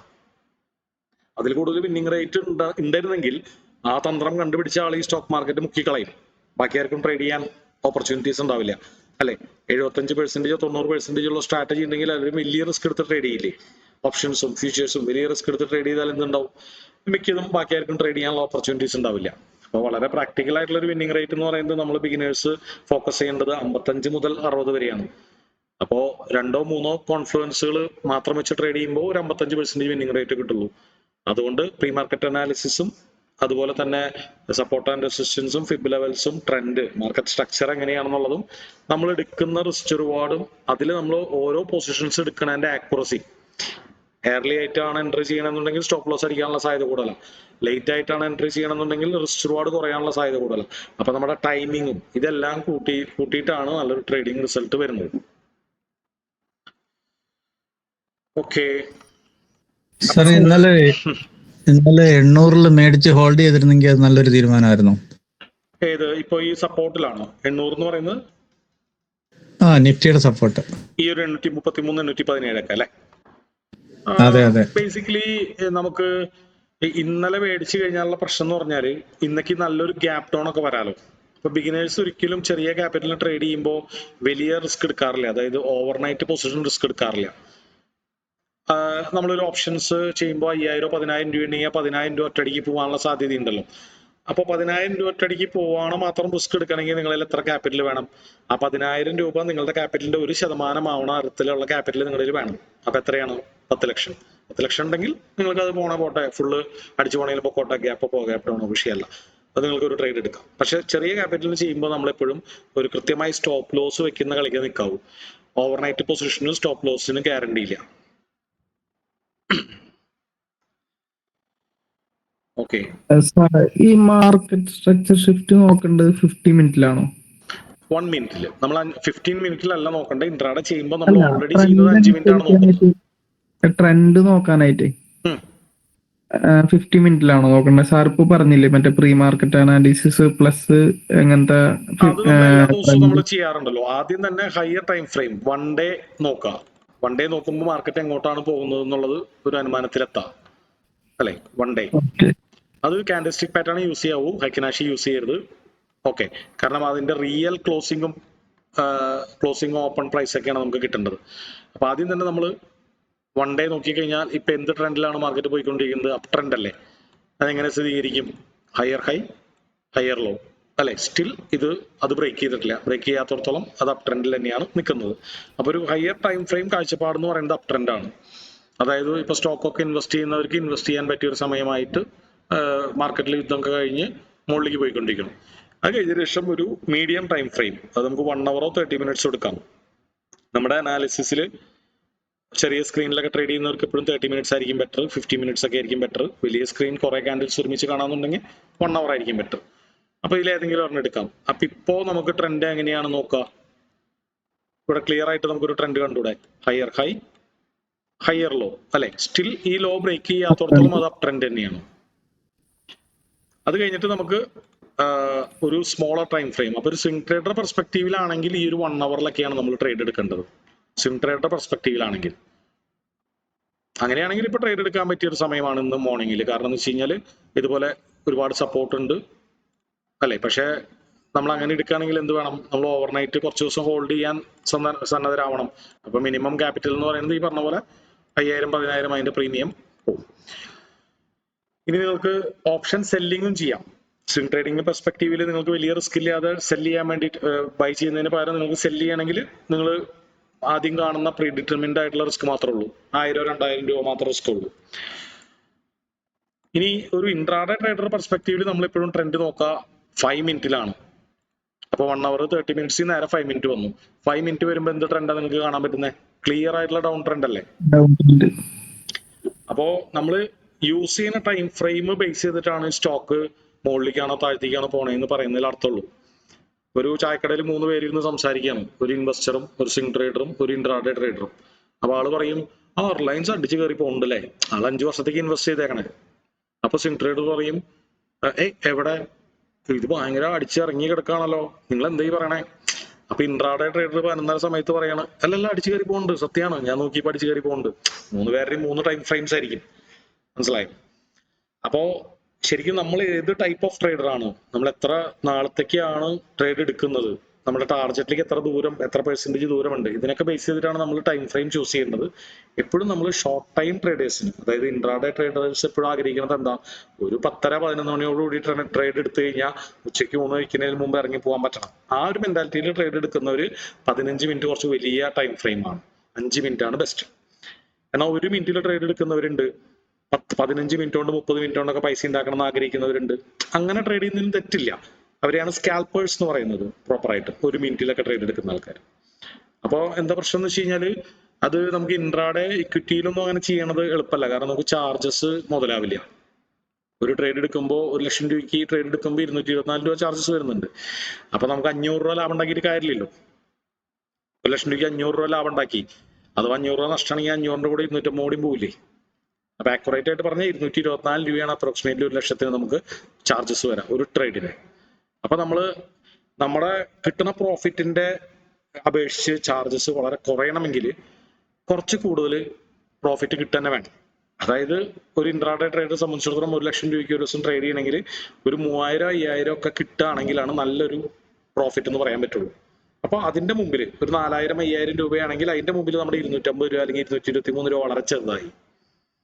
മനസ്സിലായോ? അപ്പൊ അങ്ങനെ നോക്കുകയാണെങ്കിൽ നമ്മളൊരു 5 മിനിറ്റ്, 1 മിനിറ്റിലേക്ക് പോയി കഴിഞ്ഞാൽ നമുക്ക് ആ ബെനിഫിറ്റ് കിട്ടില്ല. 5 മിനിറ്റ് ആണ് ഒപ്റ്റിമം ആയിട്ട് നമുക്ക് ഇൻട്രാഡേ ട്രേഡേഴ്സ് യൂസ് ചെയ്യേണ്ടത്.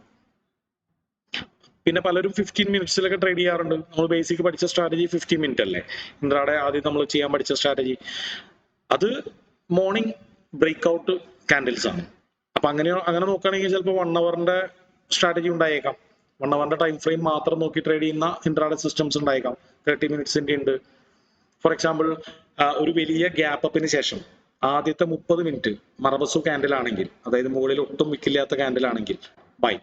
അപ്പൊ ഇവിടെ 30 മിനിറ്റിന്റെ ഒറ്റ ക്യാൻഡിലാണ് ബേസ് ചെയ്തിട്ടാണ് നമ്മൾ ബൈ ചെയ്യുന്നത്. അപ്പൊ അതിന് പ്രത്യേകിച്ച് സ്റ്റോപ്പ് ലോസ് ഇല്ല. അത് നമ്മൾ മാർക്കറ്റ് 3:15 എവിടെയാണോ പോയി നിൽക്കുന്നത് അവിടെ വരെ റൈഡ് ചെയ്യണം. ടാർഗറ്റ് ഇല്ല, സ്റ്റോപ്പ് ലോസ് ഉണ്ട്. ആ ക്യാൻഡിലിന്റെ ലോ തന്നെയാണ് സ്റ്റോപ്പ് ലോസ്. ഇത്തരം സ്ട്രാറ്റജികൾ നമുക്ക് 30 മിനിറ്റ് ആവാം, 45 മിനിറ്റ് ആവാം, 1 അവർ ആവാം, 50 മിനിറ്റ് ആവാം, ഹയർ ടൈം ഫ്രെയിംസ് ആവാം. പക്ഷെ നമ്മൾ ചാർട്ട് അനലൈസ് ചെയ്ത് ട്രെൻഡ് മനസ്സിലാക്കി ട്രേഡ് ചെയ്യണമെങ്കിൽ 5 മിനിറ്റ് ഒക്കെ ആയിരിക്കും ബെസ്റ്റ് അല്ലെ? ഇവിടെ 5 മിനിറ്റിൽ നമുക്ക് കൃത്യമായിട്ടൊരു ട്രെൻഡ് ഇപ്പോൾ കാണാം, ഡൗൺ ട്രെൻഡ് ആണ്. അപ്പൊ നമ്മൾ സെല് ചെയ്യാനാണ് നോക്കേണ്ടത്.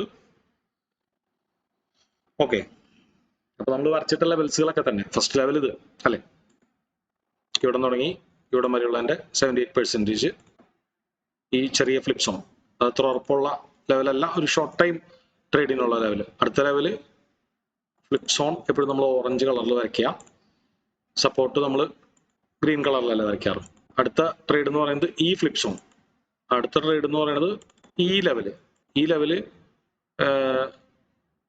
ടോപ്പ് ടു ബോട്ടം വരെയുള്ളതിന്റെ ഈ മൊത്തം ലെഗിന്റെ 78% അല്ലെ അലൈനായിട്ട് നിൽക്കുന്നത്. കൃത്യമായിട്ട് പറയാൻ പറ്റില്ല, എന്നാലും നമ്മൾ മാക്സിമം പിൻ പോയിന്റ് ആയിട്ട് വരയ്ക്കുക.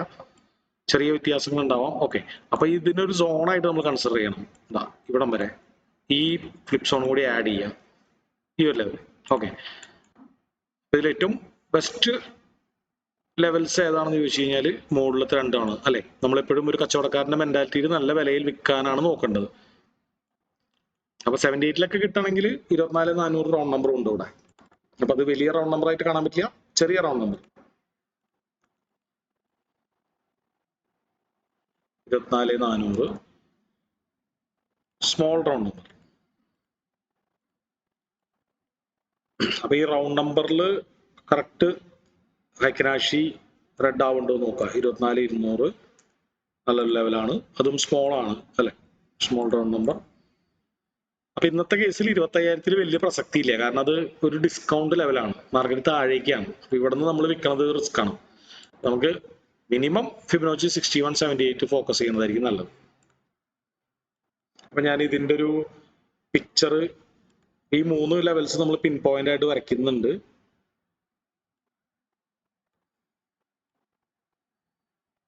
ഓക്കെ, അപ്പൊ ഇതിന്റെ ഉള്ളിൽ നല്ലൊരു റിവേഴ്സൽ കിട്ടുകയാണെങ്കിൽ നിങ്ങൾ ട്രേഡ് എടുക്കാൻ നോക്കാം. MSS നോക്കേണ്ടത് എപ്പോഴും 1 മിനിറ്റിലാണ്, 5 മിനിറ്റിലല്ല. അതും മിസ്റ്റേക്ക് ആണ്. കാരണം മാർക്കറ്റ് ഇങ്ങനെ നേരെ ഇവിടെ എത്തുമ്പോൾ നമ്മൾ 1 മിനിറ്റിലേക്ക് ഷിഫ്റ്റ് ചെയ്യണം. 1 മിനിറ്റിൽ ചെറിയ സ്ട്രക്ചർ നോക്കണം. ഇത് ഇങ്ങനെ പോയിക്കൊണ്ടിരിക്കുമ്പോൾ ഈ ഒരു സോണിൽ എത്തിയിട്ട് പെട്ടെന്ന് റിപ്പൽ ചെയ്യുകയാണെങ്കിൽ എന്ന് വിചാരിച്ച് വീണ്ടും കയറി പോയേക്കാം. ഇങ്ങനെ റിപ്പൽ ചെയ്തു, അത് കഴിഞ്ഞിട്ട് വീണ്ടും ഇങ്ങനെ കയറി പോയേക്കാം അല്ലെ. അപ്പൊ എങ്ങനെയാണ് നമ്മൾ അവിടെ ട്രേഡ് എടുക്കുന്നതിലെ ലോജിക്ക്? നമ്മൾ ട്രേഡ് എടുക്കുന്നത് ഇവിടെയാണ്, 61% തിരിച്ച് കയറുമ്പോഴാണ്. നമുക്ക് പോയാൽ കുറച്ച് നഷ്ടപ്പെടാനുള്ളൂ, കിട്ടിയാൽ ഒരുപാട് കിട്ടാനുണ്ട്. ആ ഒരു മെന്റാലിറ്റിയിലാണ് നമ്മൾ ട്രേഡ് എടുക്കുന്നത്. ഒരു മാർക്കറ്റ് സ്ട്രക്ചർ ഷിഫ്റ്റ് സംഭവിച്ചു, അത് കഴിഞ്ഞ് വീണ്ടും 61ലേക്ക് കയറി വന്നു എന്ന് പറഞ്ഞ് വീണ്ടും മാർക്കറ്റ് മുകളിലേക്ക് പോകാനുള്ള സാധ്യതയും താഴത്തേക്ക് പോകാനുള്ള സാധ്യത അപ്പോഴും തുല്യം തന്നെയാണ്. ആ തുല്യമായാൽ മതി. കാരണം എന്താ, മുകളിലേക്ക് പോകണമെങ്കിൽ നമുക്ക് 1000 രൂപ നഷ്ടമാവുള്ളൂ എന്നുണ്ടെങ്കിൽ താഴത്തേക്ക് പോകണമെങ്കിൽ നമുക്ക് 2000 രൂപ കിട്ടും. ഓക്കെ, അപ്പൊ നമ്മൾ ഇന്ന് സാധാരണ നമ്മൾ ട്രേഡ് ചെയ്യണ ഒരു ശൈലിയിലല്ല അനാലിസിസ് ചെയ്തത്. സാധാരണ നമ്മൾ എങ്ങനെയാണ് ചെയ്യാറ്? 1 ഡേ നോക്കി അല്ലെ, 1 അവർ നോക്കി, പിന്നെ 5 മിനിറ്റ് നോക്കി. അപ്പൊ നമുക്ക് കുറച്ചുകൂടി ഒരു നല്ല ധാരണയുണ്ട്. അപ്പൊ നമ്മൾ 5 മിനിറ്റ് ട്രെൻഡ്, ഫിബൊനാച്ചി, റൗണ്ട് നമ്പേഴ്സിനാണ് കൂടുതൽ ഇമ്പോർട്ടൻസ് കൊടുത്തത്. കാരണം ഈ പ്രീവിയസ് ഡേയ്സ് എല്ലാം നമുക്ക് ഇവിടെ തന്നെ ഏകദേശം കാണാലോ. ഇനി 1 ഡേയിൽ നോക്കി കഴിഞ്ഞാൽ ചിലപ്പോൾ വേറെ വല്ല ക്ലൂസുകൾ നമുക്ക് ഇതിന്റെ ഇടയ്ക്ക് കിട്ടിയേക്കാം. ഇല്ല, ഇതിന് മേലേക്കാണ് റെസിസ്റ്റൻസ് നിൽക്കുന്നത് അല്ലെ. ഇപ്പോ പ്രൈസ് ഇവിടെ എത്താൻ സാധ്യതയുള്ള സ്ഥലങ്ങളല്ല. ഇവിടെ റെസിസ്റ്റൻസ് ഉണ്ട്, അതാണ് ഒരു ക്രൂഷ്യൽ ആയിട്ടുള്ള റെസിസ്റ്റൻസ്. അത് ഇവിടെ സപ്പോർട്ടായിട്ട് വർക്ക് ചെയ്തിട്ടുണ്ട് അല്ലെ. അപ്പോൾ ഒന്നിൽ കൂടുതൽ ഉണ്ടെങ്കിൽ ഫ്ലിപ്പ് സോൺ ആയിട്ട് വരയ്ക്കാം. ഇത് പക്ഷേ ഒരുപാട് മേലെയാണ്. നമ്മൾ 5 മിനിറ്റിലേക്ക് തിരിച്ചു വരാണെങ്കിൽ ഒരുപാട് ദൂരെയാണ് ആ ഫ്ലിപ്പ് സോൺ. ഓക്കെ, പക്ഷെ അത് ഇന്ന് എത്താനുള്ള സാധ്യത വളരെ കുറവാണ്. നമ്മുടെ ഇന്നത്തെ മനസ്സിലെ ഫോക്കസ് എന്ന് പറയുന്നത് ഈ 3 ലെവലുകളിലായിരിക്കണം.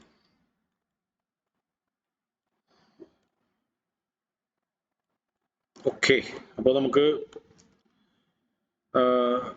ഇന്നലെ ഒരാൾ വിളിച്ചിട്ടുണ്ടായിരുന്നു. ആള് ക്ലാസ്സിലുണ്ടോന്ന് എനിക്കറിയില്ല. മറ്റേ ഫ്രണ്ട് പേജ് ഡൗട്ട്സുകൾ ഉണ്ട്, ഒന്ന് ട്രേഡ് എടുക്കാൻ കാണിച്ചു തരുമോ എന്നൊക്കെ ചോദിച്ചിട്ട്. നമുക്ക് അതൊന്ന് കാണാം. ഞാനിത് ക്ലാസ്സിന് ശേഷം നമ്മുടെ ട്രേഡിംഗ് ഒഫീഷ്യലിലേക്ക് ഇട്ടേക്കാം.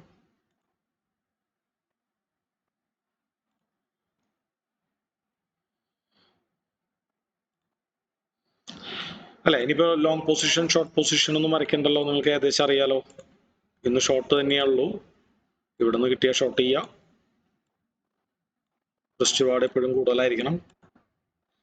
ഇവിടെ നിന്ന് കിട്ടിയ ഷോർട്ട് ചെയ്യാം, ഇവിടെ നിന്ന് കിട്ടിയാലും ഷോർട്ട് ചെയ്യാം. സാറേ, കോൾ ആയാലും പുട്ടായാലും by default in the money ആണോ നമ്മൾ ചെയ്യണ്ടേ? At the money. At the money ആണോ ചെയ്യണ്ടേ? അതെ അതെ, നമ്മൾ അതിന്റെ കാരണങ്ങൾ പറയാറുണ്ട്. അറ്റ് ദ മണിയിലാണ് ഏറ്റവും കൂടുതൽ ലിക്വിഡിറ്റി ഉള്ളത്. ലിക്വിഡിറ്റി കൂടുതലാണെങ്കിൽ സ്പ്രെഡ് കുറവായിരിക്കും. ഓക്കെ ഓക്കെ ഓക്കെ,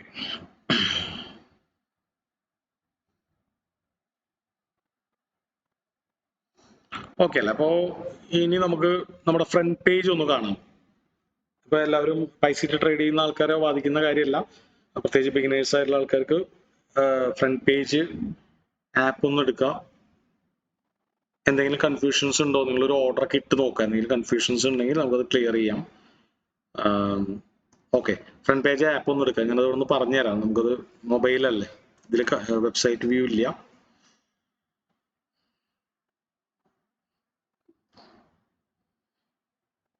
എടുത്തല്ലോ അല്ലെ എല്ലാവരും? ഓക്കെ, അപ്പൊ അവിടെ നമുക്ക് ഏറ്റവും താഴെ നോക്കിക്കഴിഞ്ഞാൽ 4 മെയിൻ പേജസ് കാണാൻ പറ്റും. ഒന്ന് ക്ലബ്സ്, അതുപോലെ തന്നെ watch list, trade lab, news. ഇങ്ങനെ 4 പേജ് കാണാൻ പറ്റും. അതിൽ നമുക്ക് വേണ്ടത് ട്രേഡ് ലാബ്. സ്ക്രീൻ ഷെയർ ആയിട്ടില്ലെന്തോ? സ്ക്രീൻ ഷെയർ ചെയ്തിട്ടില്ല. ഇത് മൊബൈലിലെ കാര്യമാണ് പറയുന്നത്. അപ്പൊ നിങ്ങളുടെ മൊബൈലിൽ ഫ്രണ്ട് പേജ് ഓപ്പൺ ചെയ്യാം. ഫ്രണ്ട് പേജിന്റെ വെബ്സൈറ്റ് ഇല്ല, ആൻഡ്രോയിഡ് മാത്രമേ ഉള്ളൂ. ഓക്കെ, അപ്പൊ ഫ്രണ്ട് പേജ് എല്ലാവരോടും ഇൻസ്റ്റാൾ ചെയ്ത് വെക്കാൻ പറഞ്ഞിട്ടുണ്ടായിരുന്നു. എല്ലാവരും ഇൻസ്റ്റാൾ ചെയ്തിട്ടുണ്ടെന്ന് വിചാരിക്കുന്നു. ഓക്കെ അല്ലേ? അപ്പൊ അതില് ഇതാ ഫ്രണ്ട് പേജിന്റെ ഹോം പേജ് എന്ന് പറയുന്നത് നമുക്ക് ഇങ്ങനെയാണ് കാണാൻ പറ്റുക. അതായത് ഏറ്റവും താഴെ 4 ഓപ്ഷൻസ് കാണാം: club, watch list, trade lab, news. അതിൽ ട്രേഡ് ലാബാണ് നമുക്ക് യൂസ് ചെയ്യേണ്ടത്. അതായത് ഈ പേപ്പർ ട്രേഡിംഗ്, ഡമ്മി ട്രേഡിങ്ങിന് വേണ്ടി യൂസ് ചെയ്യണത്. ട്രേഡ് ലാബ് ക്ലിക്ക് ചെയ്യാം. ട്രേഡ് ലാബ് ക്ലിക്ക് ചെയ്യുമ്പോൾ അതിൽ നിങ്ങളുടെ അക്കൗണ്ട് ബാലൻസ് കാണിക്കും അല്ലെ? എത്രയാണ് കാണിച്ചിരിക്കുന്നത്? മുമ്പ് യൂസ് ചെയ്തിട്ടില്ലെങ്കിൽ 10 ലക്ഷമാണ് കാണിക്കുക അല്ലെ? കാണാൻ പറ്റുന്നുണ്ടോ? അതാണ് നമ്മളുടെ മെയിൻ പേജ്, പേപ്പർ ട്രേഡ് ചെയ്യുന്ന പേജ്. കാണാൻ പറ്റുന്നുണ്ട് സർ. ഓക്കെ, ആർക്കെങ്കിലും കാണാൻ പറ്റാതിരിക്കുന്നുണ്ടോ? അവിടേക്ക് എത്താൻ പറ്റാതിരിക്കുന്നുണ്ടോ? ഉണ്ടെങ്കിൽ ഒന്ന് കൈ പൊക്കണേ. ഇല്ല, ഈസി അല്ലേ? ഓക്കെ, ഇനി അതിന്റെ റൈറ്റ് സൈഡിൽ ഒരു പ്ലസും ഒരു പേജും ഒരു പ്ലസ് ആയിട്ടുള്ളൊരു നീല ബട്ടൺ ഉണ്ട് അല്ലെ? അവിടെയാണ് നമ്മൾ ക്ലിക്ക് ചെയ്യേണ്ടത് ഇൻസ്ട്രുമെന്റ്സ് സെർച്ച് ചെയ്യാൻ വേണ്ടിയിട്ട്. അത് ക്ലിക്ക് ചെയ്യാം. ഓക്കെ, ഇപ്പൊ നമുക്ക് വെറുതെ ഒരു ട്രേഡ് എടുത്ത് നോക്കാം. ഇപ്പോ എത്രയിലാണ് നിൽക്കുന്നത്? 24,050 നിൽക്കുന്നത് അല്ലെ? അപ്പോൾ നമ്മൾ അവിടെ സെർച്ച് ചെയ്യുക 24,050. അപ്പൊ നമ്മൾ സെർച്ച് ചെയ്യേണ്ടത് എങ്ങനെയാണ്? നമ്മൾ ഓപ്ഷൻസ് സെർച്ച് ചെയ്യേണ്ടതിനെ കുറിച്ച് നിങ്ങൾ ക്ലാസ്സിൽ പഠിച്ചിട്ടുണ്ടായിരുന്നില്ലേ? ആ ഇൻസ്ട്രുമെന്റിന്റെ പേര് ആദ്യം അടിക്കുക, നിഫ്റ്റി. എന്നിട്ട് സ്പേസ് ഇട്ടിട്ട് കോൾ ഓപ്ഷൻ ആണോ പുട്ട് ഓപ്ഷൻ ആണോ? അപ്പൊ ഇപ്പൊ നമ്മൾ വെറുതെ ട്രേഡ്, ഒരു ഡമ്മി ട്രേഡ് ഇതിനു വേണ്ടി ചെയ്യുന്നതാണ്. എന്താണ്? CE അടിക്കുക. അപ്പൊ മാർക്കറ്റ് മുകളിലേക്കല്ല പോയിക്കൊണ്ടിരിക്കുന്നത്. ഒരു CE അടിച്ച് കുറച്ച് കഴിയുമ്പോൾ അപ്പൊ തന്നെ കട്ടാം. അപ്പോ കോൾ ഓപ്ഷൻ അല്ലെ? അത് കഴിഞ്ഞിട്ട് സ്ട്രൈക്ക് അടിക്കണം. സ്ട്രൈക്ക് എത്രയാണ്? ATM ആണെങ്കിൽ ATM. ഇപ്പോൾ സ്ട്രൈക്ക് എത്രയാണ്? 24,050 ATM അല്ലെ? അപ്പൊ നമ്മൾ പറയാറുണ്ട്, നമ്മളെപ്പോഴും ATM കൺസിഡർ ചെയ്യുമ്പോൾ 100ന്റെ ഗുണിതങ്ങൾ കൺസിഡർ ചെയ്യുക. അതിലായിരിക്കും കൂടുതൽ ലിക്വിഡിറ്റി. അതൊരു അഡ്വാൻസ് ടിപ്പാണ്. അത് നിങ്ങൾക്ക് അറിയണമെങ്കിൽ ഓപ്ഷൻ ചെയിനിൽ പോയി കുറച്ച് ദിവസം ഒബ്സർവ് ചെയ്യുക. എപ്പോഴും 100ന്റെ ഗുണിതങ്ങളിൽ കൂടുതൽ ആൾക്കാർ ട്രേഡ് ചെയ്യാനുണ്ടാവും. 50ന്റെ ഗുണിതങ്ങൾ, 20,050 പോലുള്ള ഗുണിതങ്ങൾ കുറച്ച് ആൾക്കാർ കുറവായിരിക്കും. അപ്പോൾ റിയലി തിയററ്റിക്കലി ATM 20,050 ആണെങ്കിലും നമ്മൾ എടുക്കുന്നത് എപ്പോഴും 24,000 ബെസ്റ്റ്. അതിലായിരിക്കും സ്പ്രെഡ് കുറയുക. നിസ്സാര വ്യത്യാസം ഉണ്ടാവുള്ളൂ. ഇതിൽ 10 പൈസയാണെങ്കിൽ 15 പൈസ 20 പൈസ വ്യത്യാസം ഉണ്ടാവുള്ളൂ. അപ്പൊ CE അടിച്ചിട്ട് 24,000 അടിക്കാം. 24,000 അടിച്ചോ? അപ്പൊ അതിൽ എത്ര ഡേറ്റ്സുകൾ കാണുന്നുണ്ട്? അപ്പൊ ഈ ഡേറ്റും നമ്മൾ അടിച്ചു കൊടുക്കണം, എന്നാലാണ് അതിൽ വരുള്ളൂ. ഇപ്പൊ സെപ്റ്റംബർ 26 ഡിസംബർ 26 അതൊക്കെ അടിച്ചു കൊടുക്കണം, എന്നാലാണ് അതിൽ കൃത്യമായിട്ട് വരുള്ളൂ. കാരണം നമ്മൾ ഫ്രണ്ട് പേജ് നമ്മുടെ സർവോദയുടെ ഒക്കെ സെർച്ച് എഞ്ചിൻ പോലെ അത്ര അങ്ങോട്ട് ബെറ്റർ അല്ല. അപ്പൊ അടുത്ത ചൊവ്വാഴ്ച, അപ്പൊ ജൂലൈ 14 അടിക്കണം. ജൂലൈ 14 അടിച്ചാൽ തന്നെ അതിൽ കാണിക്കുള്ളൂ. JUL ആദ്യത്തെ 3 ലെറ്റർ, എന്നിട്ട് 14 അല്ലെ?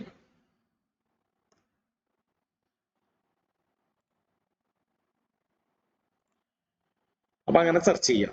ഇനി നിങ്ങൾ ഫ്യൂച്ചേഴ്സ് ട്രേഡ് ചെയ്യണമെങ്കിലും അത് പേപ്പർ ട്രേഡ് ചെയ്ത് പഠിക്കുന്നതാണ് നല്ലത് അല്ലെ? ഫ്യൂച്ചേഴ്സ് ട്രേഡ് ചെയ്യുമ്പോൾ നല്ല കോസ്റ്റ്ലി ആണ്. അതുകൊണ്ട് നമുക്കത് റിയൽ മണി ആയിട്ട് ട്രേഡ് ചെയ്താതെ പേപ്പർ ട്രേഡ് ചെയ്ത് പഠിക്കുക. ഒരു 2-3 മാസം പേപ്പർ ട്രേഡ് ചെയ്തിട്ട് നിങ്ങൾ പ്രോഫിറ്റബിലിറ്റി ഉണ്ടെങ്കിൽ പതുക്കെ ഒരു ക്വാണ്ടിറ്റി ഒക്കെ നിങ്ങൾക്ക് ഫ്യൂച്ചേഴ്സിൽ ട്രേഡ് ചെയ്യാം. ഇൻട്രാഡ ചെയ്യുമ്പോൾ നമുക്ക് ഇത് ഫ്രണ്ട് പേജ് എടുക്കേണ്ട കാര്യമില്ല അല്ലെ? ഇൻട്രാഡ ട്രേഡ് ചെയ്യുമ്പോൾ നമുക്ക് ഒരു 1,000 രൂപയോ 2,000 രൂപയോ റിയൽ മണി ഉണ്ടെങ്കിൽ അതിലാണ് ട്രേഡ് ചെയ്ത് പഠിക്കാം. അപ്പൊ സാധാരണ സ്റ്റോക്സുകളിൽ നമ്മൾ നോക്കുകയാണെങ്കിൽ ഏകദേശം ഒരു പകുതിയിലധികം നിഫ്റ്റി 100, ഇത് നിഫ്റ്റി 100ന്റെ ലിസ്റ്റ് ആണത്. നിങ്ങൾക്ക് ഗൂഗിളിൽ സെർച്ച് ചെയ്ത് കഴിഞ്ഞാൽ കിട്ടും. നിഫ്റ്റി 100 ലിസ്റ്റ് CSV എന്ന് സെർച്ച് ചെയ്ത് കഴിഞ്ഞാൽ കിട്ടും NSEയുടെ വെബ്സൈറ്റിൽ. അപ്പൊ നിഫ്റ്റി 100ലെ സ്റ്റോക്കുകളിൽ ഏകദേശം പകുതിയോളം സ്റ്റോക്കുകളുടെ വില 2,000 രൂപയിൽ താഴെയുള്ളൂ. അപ്പൊ അതറിയണമെങ്കിൽ ഇവിടെ 3 ഡോട്ട്സിൽ പോയിട്ട് ലാസ്റ്റ് എന്നുള്ളത് ടിക്ക് ചെയ്യുക, അതായത് ലാസ്റ്റ് പ്രൈസ്. എന്നിട്ട് ഇവിടെ ടോപ്പിൽ ലാസ്റ്റ് നമ്മൾ ക്ലിക്ക് ചെയ്ത് കഴിഞ്ഞാൽ ഇത് ഏറ്റവും ചെറിയ വില തുടങ്ങി വലിയ വില വരെ സോർട്ട് ആവും അല്ലെ? അപ്പൊ ഏറ്റവും കൂടുതൽ വില എന്തിനാണ്? ബോഷ് ലിമിറ്റഡിനാണ് 41,000 രൂപ. അപ്പൊ 2,000 എവിടെയാണ് നിൽക്കുന്നത്? 2,000 TCS ആണ്. 2,000 അപ്പൊ TCS തുടങ്ങി അവിടെ നിന്ന് മേലോട്ടുള്ള എല്ലാ സ്റ്റോക്കുകൾക്കും നമുക്ക് 2000 രൂപയിലും താഴെയുള്ളൂ. ആ 2000 രൂപയുടെ ട്രേഡ് എടുക്കാൻ നമുക്ക് 2000 രൂപ ക്യാപിറ്റൽ വേണ്ട. എത്ര രൂപ മതി? ഒരു 400 രൂപ മതി അല്ലെ? അപ്പൊ ഒരു 500 രൂപയുള്ള ആൾക്കാർക്കും നിഫ്റ്റി 100-ലെ പകുതി സ്റ്റോക്സുകളോളം ട്രേഡ് ചെയ്ത് പഠിക്കാം.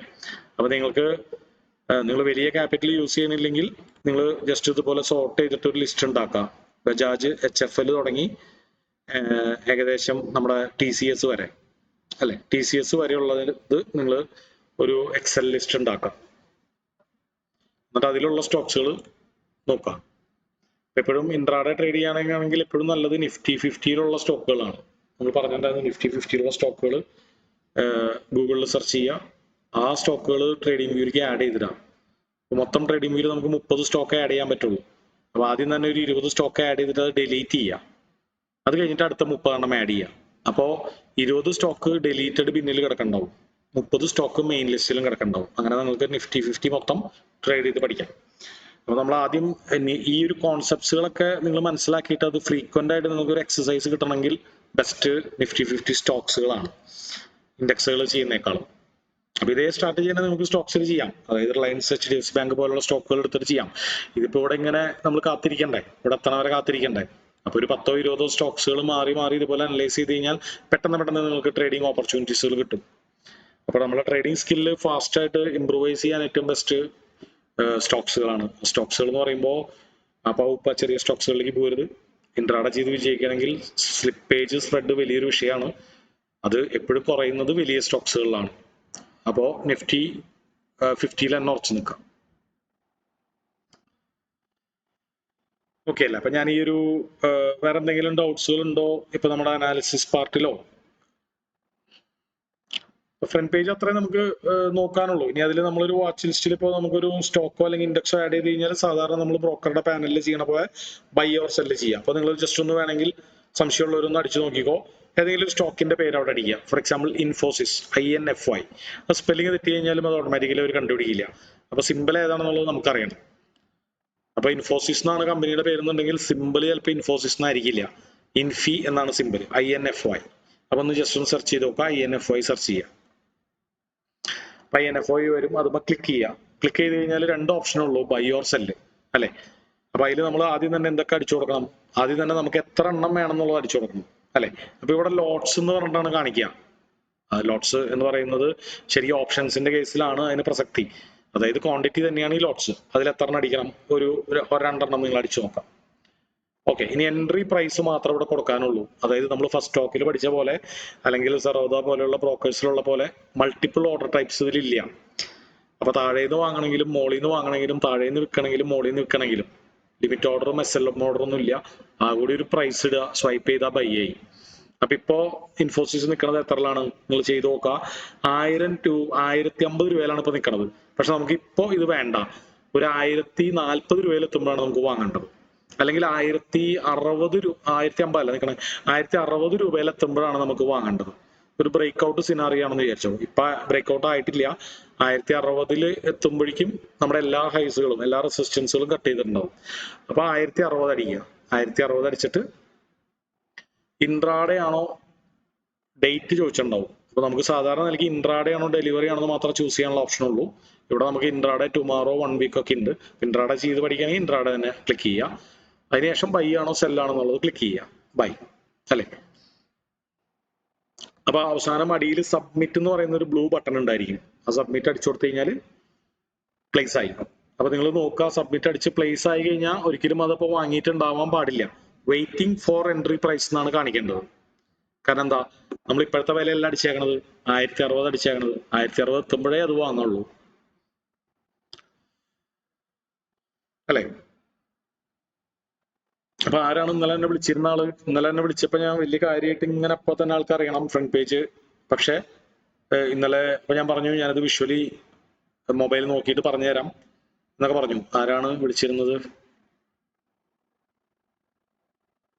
ആൾക്ക് വേണ്ടിയിട്ടാണ് ഇപ്പൊ ഇത് പറഞ്ഞത്. ആളില്ല തോന്നുന്നു അല്ലെ? എനിവേ, അപ്പൊ നിങ്ങൾ അതൊന്ന് പ്രാക്ടീസ് ചെയ്യാം. ഞാൻ പറയുന്നത് പൈസ ഇട്ട് ട്രേഡ് ചെയ്യാത്തവർ, ഇതുവരെ ട്രേഡിംഗ് സ്റ്റാർട്ട് ചെയ്യാത്തവര് ഫ്രണ്ട് പേജ് ഫോക്കസ് ചെയ്യാം. Okay, fib levels fib levels ആണ് ഇപ്പൊ നമ്മൾ മാർക്ക് ചെയ്തേക്കണത്. അപ്പൊ അതിന്റെ ബേസിക് ലോജിക് ഒന്ന് പറയാം. ഓക്കെ, അപ്പോ ഫിബ് ലെവൽസ് റെക്കോർഡ് ചെയ്യുന്നുണ്ടായിരുന്നു. എന്താ പറഞ്ഞേ? റെക്കോർഡ് ചെയ്യുന്നുണ്ടായിരുന്നു ചോദിച്ചതാ. പിന്നീട് റെക്കോർഡ് ചെയ്യുന്നുണ്ട്. Thank you. നിങ്ങളത് ഓർമ്മിച്ചതിന് നന്ദി. കാരണം ഞാൻ പല ദിവസം മറക്കാറുണ്ട് സ്റ്റാർട്ടിങ്ങിൽ. ഓക്കെ, അപ്പൊ ഫിബ് ലെവൽസ് എന്ന് പറയുമ്പോൾ മാർക്കറ്റിൽ ക്ലിയർ ആയിട്ടുള്ള ഒരു ട്രെൻഡ് ഉണ്ടെങ്കിൽ മാത്രമാണ് ഫിബ് ലെവൽസ് കൊണ്ടുവരേണ്ടത് ജനറലി. അതായത് മാർക്കറ്റ് സൈഡ് വേസ് ഒക്കെ ആണെങ്കിൽ സപ്പോർട്ട് ആൻഡ് റെസിസ്റ്റൻസ് ആണ് ഏറ്റവും അടിപൊളിയായിട്ട് വർക്ക് ചെയ്യുക. എന്നാൽ മാർക്കറ്റ് ട്രെൻഡിങ്ങിൽ പോണ സമയത്ത് നമുക്ക് സപ്പോർട്ട് ആൻഡ് റെസിസ്റ്റൻസ് നോക്കണം, ഫിബ് ലെവൽസ് നോക്കണം. അപ്പോൾ ഫോർ എക്സാമ്പിൾ നമുക്ക് ആദ്യം ബുള്ളിഷ് ട്രെൻഡിന്റെ കഥ പറയാം. ബുള്ളിഷ് ട്രെൻഡ് എന്ന് പറഞ്ഞാൽ എങ്ങനെയാണ് നമുക്ക് മനസ്സിലാക്കാൻ പറ്റുന്നത്? മാർക്കറ്റ് മുകളിലേക്ക് പോകുന്നത് സ്ട്രെയിറ്റ് ആയിട്ടല്ല, വളഞ്ഞൊടിഞ്ഞിട്ടാണ് അല്ലെ? അപ്പൊ അതിലൊരു ഇമ്പൾസീവ് മൂവ് ഉണ്ടായിരിക്കും, ഒരു കറക്റ്റീവ് മൂവ് ഉണ്ടായിരിക്കും. പിന്നെ ഒരു ഇമ്പൾസീവ് മൂവ് ഉണ്ടായിരിക്കും, ഒരു കറക്റ്റീവ് മൂവ് ഉണ്ടായിരിക്കും. പിന്നെ ഒരു ഇമ്പൾസീവ് മൂവ് ഉണ്ടായിരിക്കും, ഒരു കറക്റ്റീവ്. ഇങ്ങനെയാണ് മാർക്കറ്റ് പോകുന്നത്. അപ്പൊ ഇതിന് എത്രമാത്രം നീട്ടുണ്ടാവും എന്നൊന്നും നമുക്ക് പ്രെഡിക്ട് ചെയ്യാൻ പറ്റില്ല. അത് പലതരത്തിലായിരിക്കും പല മാർക്കറ്റ് അല്ലെ? അപ്പൊ ഇങ്ങനെ മുകളിലേക്ക് പോണ കണ്ടാലാണ് ഇതാണ് അപ് ട്രെൻഡ്. അപ്പൊ നമ്മൾ ഇവിടെ തീരുമാനം എടുക്കേണ്ടത് എങ്ങനെയാന്ന് വെച്ച് കഴിഞ്ഞാൽ, ഇമ്പൾസീവ് മൂവ് എന്ന് പറയുന്നത് ആ മെയിൻ ട്രെൻഡിന് അനുകൂലമായ മൂവാണ്. ഇതാണ് ഒരു ഇമ്പൾസീവ് മൂവ്, ഇതടുത്ത ഇമ്പൾസീവ് മൂവ്, ഇതടുത്ത ഇമ്പൾസീവ് മൂവ് അല്ലെ? അവസാനം ഉണ്ടായ ഇമ്പൾസീവ് മൂവ് ഇതാണ്. അപ്പൊ നമ്മള് ഫിബൊനാച്ചി ഉപയോഗിച്ചിട്ട് അളക്കേണ്ടത് ഏറ്റവും അവസാനത്തെ ഇമ്പൾസീവ് മൂവ് ആണ്. അപ്പൊ അവസാനത്തെ ഇമ്പൾസീവ് മൂവ് എന്ന് പറയുന്നത് എവിടെയാണ്? ഇവിടം തുടങ്ങി ഇവിടം വരെയാണ്. പക്ഷെ ഇങ്ങനെ നമുക്ക് അളക്കണമെങ്കിൽ മാർക്കറ്റ് പകുതിയെങ്കിലും തിരിച്ചു വന്നിട്ടുണ്ടാവണം അല്ലെ? അപ്പൊ ഇത് ഒരു ലോവസ്റ്റ് പോയിന്റിൽ നിന്ന് ഹയസ്റ്റ് പോയിന്റിലേക്ക് നമ്മൾ അളക്കണമെങ്കിൽ മാർക്കറ്റ് മുകളിലേക്ക് പോയിക്കൊണ്ടിരിക്കുമ്പോൾ അളക്കണതിൽ ഒരു അർത്ഥമില്ല. കാരണം അതല്ല ഹൈ, ഇനിയും അടുത്ത ഹൈ വേറെ ഉണ്ടാവാൻ പോണേ ഉള്ളൂ. അപ്പം നമ്മൾ നോക്കേണ്ടത് എന്താണ്? മിനിമം ഒരു പകുതിയെങ്കിലും തിരിച്ചിറങ്ങി, അല്ലെങ്കിൽ നമുക്ക് ഒരു 33% മൂന്നിലൊന്നെങ്കിലും തിരിച്ചിറങ്ങിയതിന് ശേഷമാണ് നമ്മൾ ഈ ഫിബ് അളക്കുന്നതിൽ അർത്ഥമുള്ളൂ. അപ്പൊ നമ്മൾ ഫിബ് അളക്കേണ്ടത് എങ്ങനെയാന്ന് വെച്ച് കഴിഞ്ഞാൽ, ആ അവസാനത്തെ ഇമ്പൾസീവ് മൂവിന്റെ ലോ ടു ഹൈ ആണ് അളക്കേണ്ടത് ജനറലി. ഓക്കെ, ഇതാണ് first rule. The final impulsive move ആണ് നമ്മൾ മെഷർ ചെയ്യേണ്ടത് അല്ലെ? ഇനി ചില സമയങ്ങളിൽ ഒരു കൺഫ്യൂഷൻ ഉണ്ടായിരിക്കാം. അതായത് മാർക്കറ്റ് അതിനു മുമ്പ് ഉണ്ടാക്കിയ ഇമ്പൾസീവ് മൂവ്. അപ്പൊ നമ്മൾ ഫൈനൽ ഇമ്പൾസീവ് മൂവിനെ നമുക്കൊരു ഗ്രീൻ കളറിൽ മാർക്ക് ചെയ്യാം. ഇതാണ് ഫൈനൽ ഇമ്പൾസീവ് മൂവ്, ഗ്രീൻ. അതിനു മുമ്പുള്ള ഇമ്പൾസീവ് മൂവുകളൊക്കെ നമുക്ക് മാറ്റാം അല്ലെ? എന്താണ് ഇമ്പൾസീവ് മൂവ് എന്നുള്ളൊരു ഐഡിയ കിട്ടി. അപ്പോ ഈ ഫൈനൽ ഇമ്പൾസ്, ഫോർമർ ഇമ്പൾസ് എന്ന് പറഞ്ഞാൽ തൊട്ട് മുമ്പിലുള്ള ഇമ്പൾസീവ് മൂവ്. ഓക്കെ, അപ്പൊ ഇത് ശ്രദ്ധിച്ചിരുന്നോളൂ. പല ആൾക്കാർക്കും കൺഫ്യൂഷൻ ഉള്ള പരിപാടിയാണ് ഈ ഫിബൊനാച്ചി എങ്ങനെ അളക്കണം എന്നുള്ളത്. നന്നായിട്ട് ശ്രദ്ധിച്ചാലേ മനസ്സിലാവുള്ളൂ.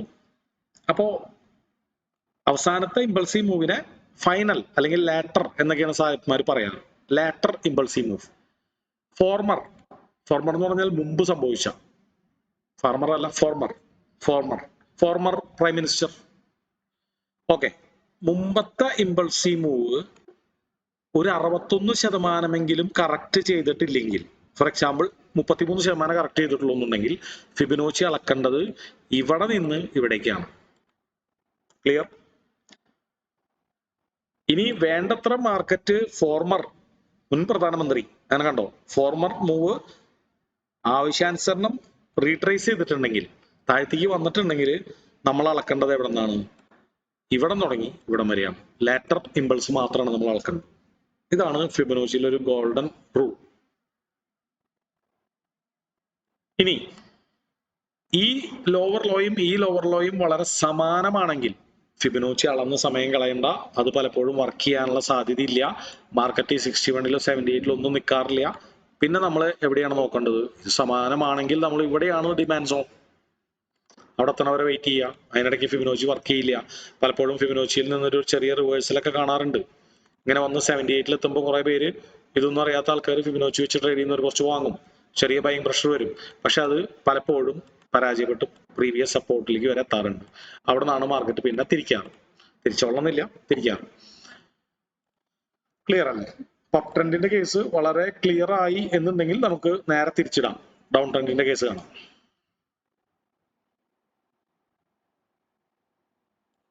അപ്പൊ റൂൾ നമ്പർ 1, ഫിബൊനാച്ചി ട്രെൻഡ് ട്രേഡിങ്ങിന് വേണ്ടിയിട്ടുള്ളതാണ്. സൈഡ് വേസ് മാർക്കറ്റിൽ അതിനൊരു റോളും ഇല്ല. ഫിബൊനാച്ചിയിൽ മാർക്കറ്റ് സപ്പോർട്ട് എടുക്കാറില്ല, റെസിസ്റ്റൻസ് എടുക്കാറില്ല. സപ്പോർട്ട് ആൻഡ് റെസിസ്റ്റൻസുകളിലേക്കാണ് വരാറ് അല്ലെ? അതാണ് ജനങ്ങൾ ഒരു ഡിമാൻഡ് സോൺ സപ്ലൈ സോൺ ആയിട്ട് കാണാറ്. അപ്പൊ ആരും വാങ്ങാനുണ്ടാവില്ല ഫിബൊനാച്ചി നോക്കി. ഇനി ഒരു അപ് ട്രെൻഡില് നമ്മൾ നോക്കേണ്ടത് അവസാനത്തെ 2 ഇമ്പൾസീവ് മൂവ് തുടങ്ങിയാണ് നമ്മൾ ഈ കഥയിലേക്ക് കൊണ്ടുവരേണ്ടത്. അതിനു മുമ്പ് മാർക്കറ്റ് താഴേന്ന് വന്നാലും കുഴപ്പമില്ല, ഇനി മുകളിൽ നിന്ന് വന്നാലും കുഴപ്പമില്ല, ഇങ്ങനെ വന്നാലും കുഴപ്പമില്ല, നമുക്ക് വിഷയമല്ല. അപ്പൊ ഇതാവുമ്പോൾ നല്ലൊരു റിവേഴ്സൽ ട്രേഡ് ആണ്. താഴേന്ന് വന്നാൽ ട്രെൻഡ് കണ്ടിന്യൂവേഷൻ ട്രേഡ് ആണ്. അപ്പോൾ ഈ 2 ഇമ്പൾസീവ് മൂവ്, ഏറ്റവും അവസാനത്തെ 2 ഇമ്പൾസീവ് മൂവിന് പുറകിലേട്ട് നമ്മൾ അനാലിസിസിൽ അധികം ഇമ്പോർട്ടൻസ് കൊടുക്കണ്ട. ഇനി നമ്മൾ നോക്കേണ്ടത് latter impulse, former impulse. Latter impulse എന്ന് പറഞ്ഞാൽ ഏറ്റവും അവസാനമായിട്ടുണ്ടായ മെയിൻ ട്രെൻഡിന് അനുകൂലമായിട്ടുള്ള മൂവ്. അതായത് ഇൻസ്റ്റിറ്റ്യൂഷൻസ് ഫണ്ട് ഇറക്കുമ്പോഴാണ് ഇമ്പൾസീവ് മൂവ് ഉണ്ടാവുന്നതാണ് വിശ്വാസം, അല്ലെങ്കിൽ ഒരു ഫണ്ടമെന്റൽ കോസും ഉണ്ട്.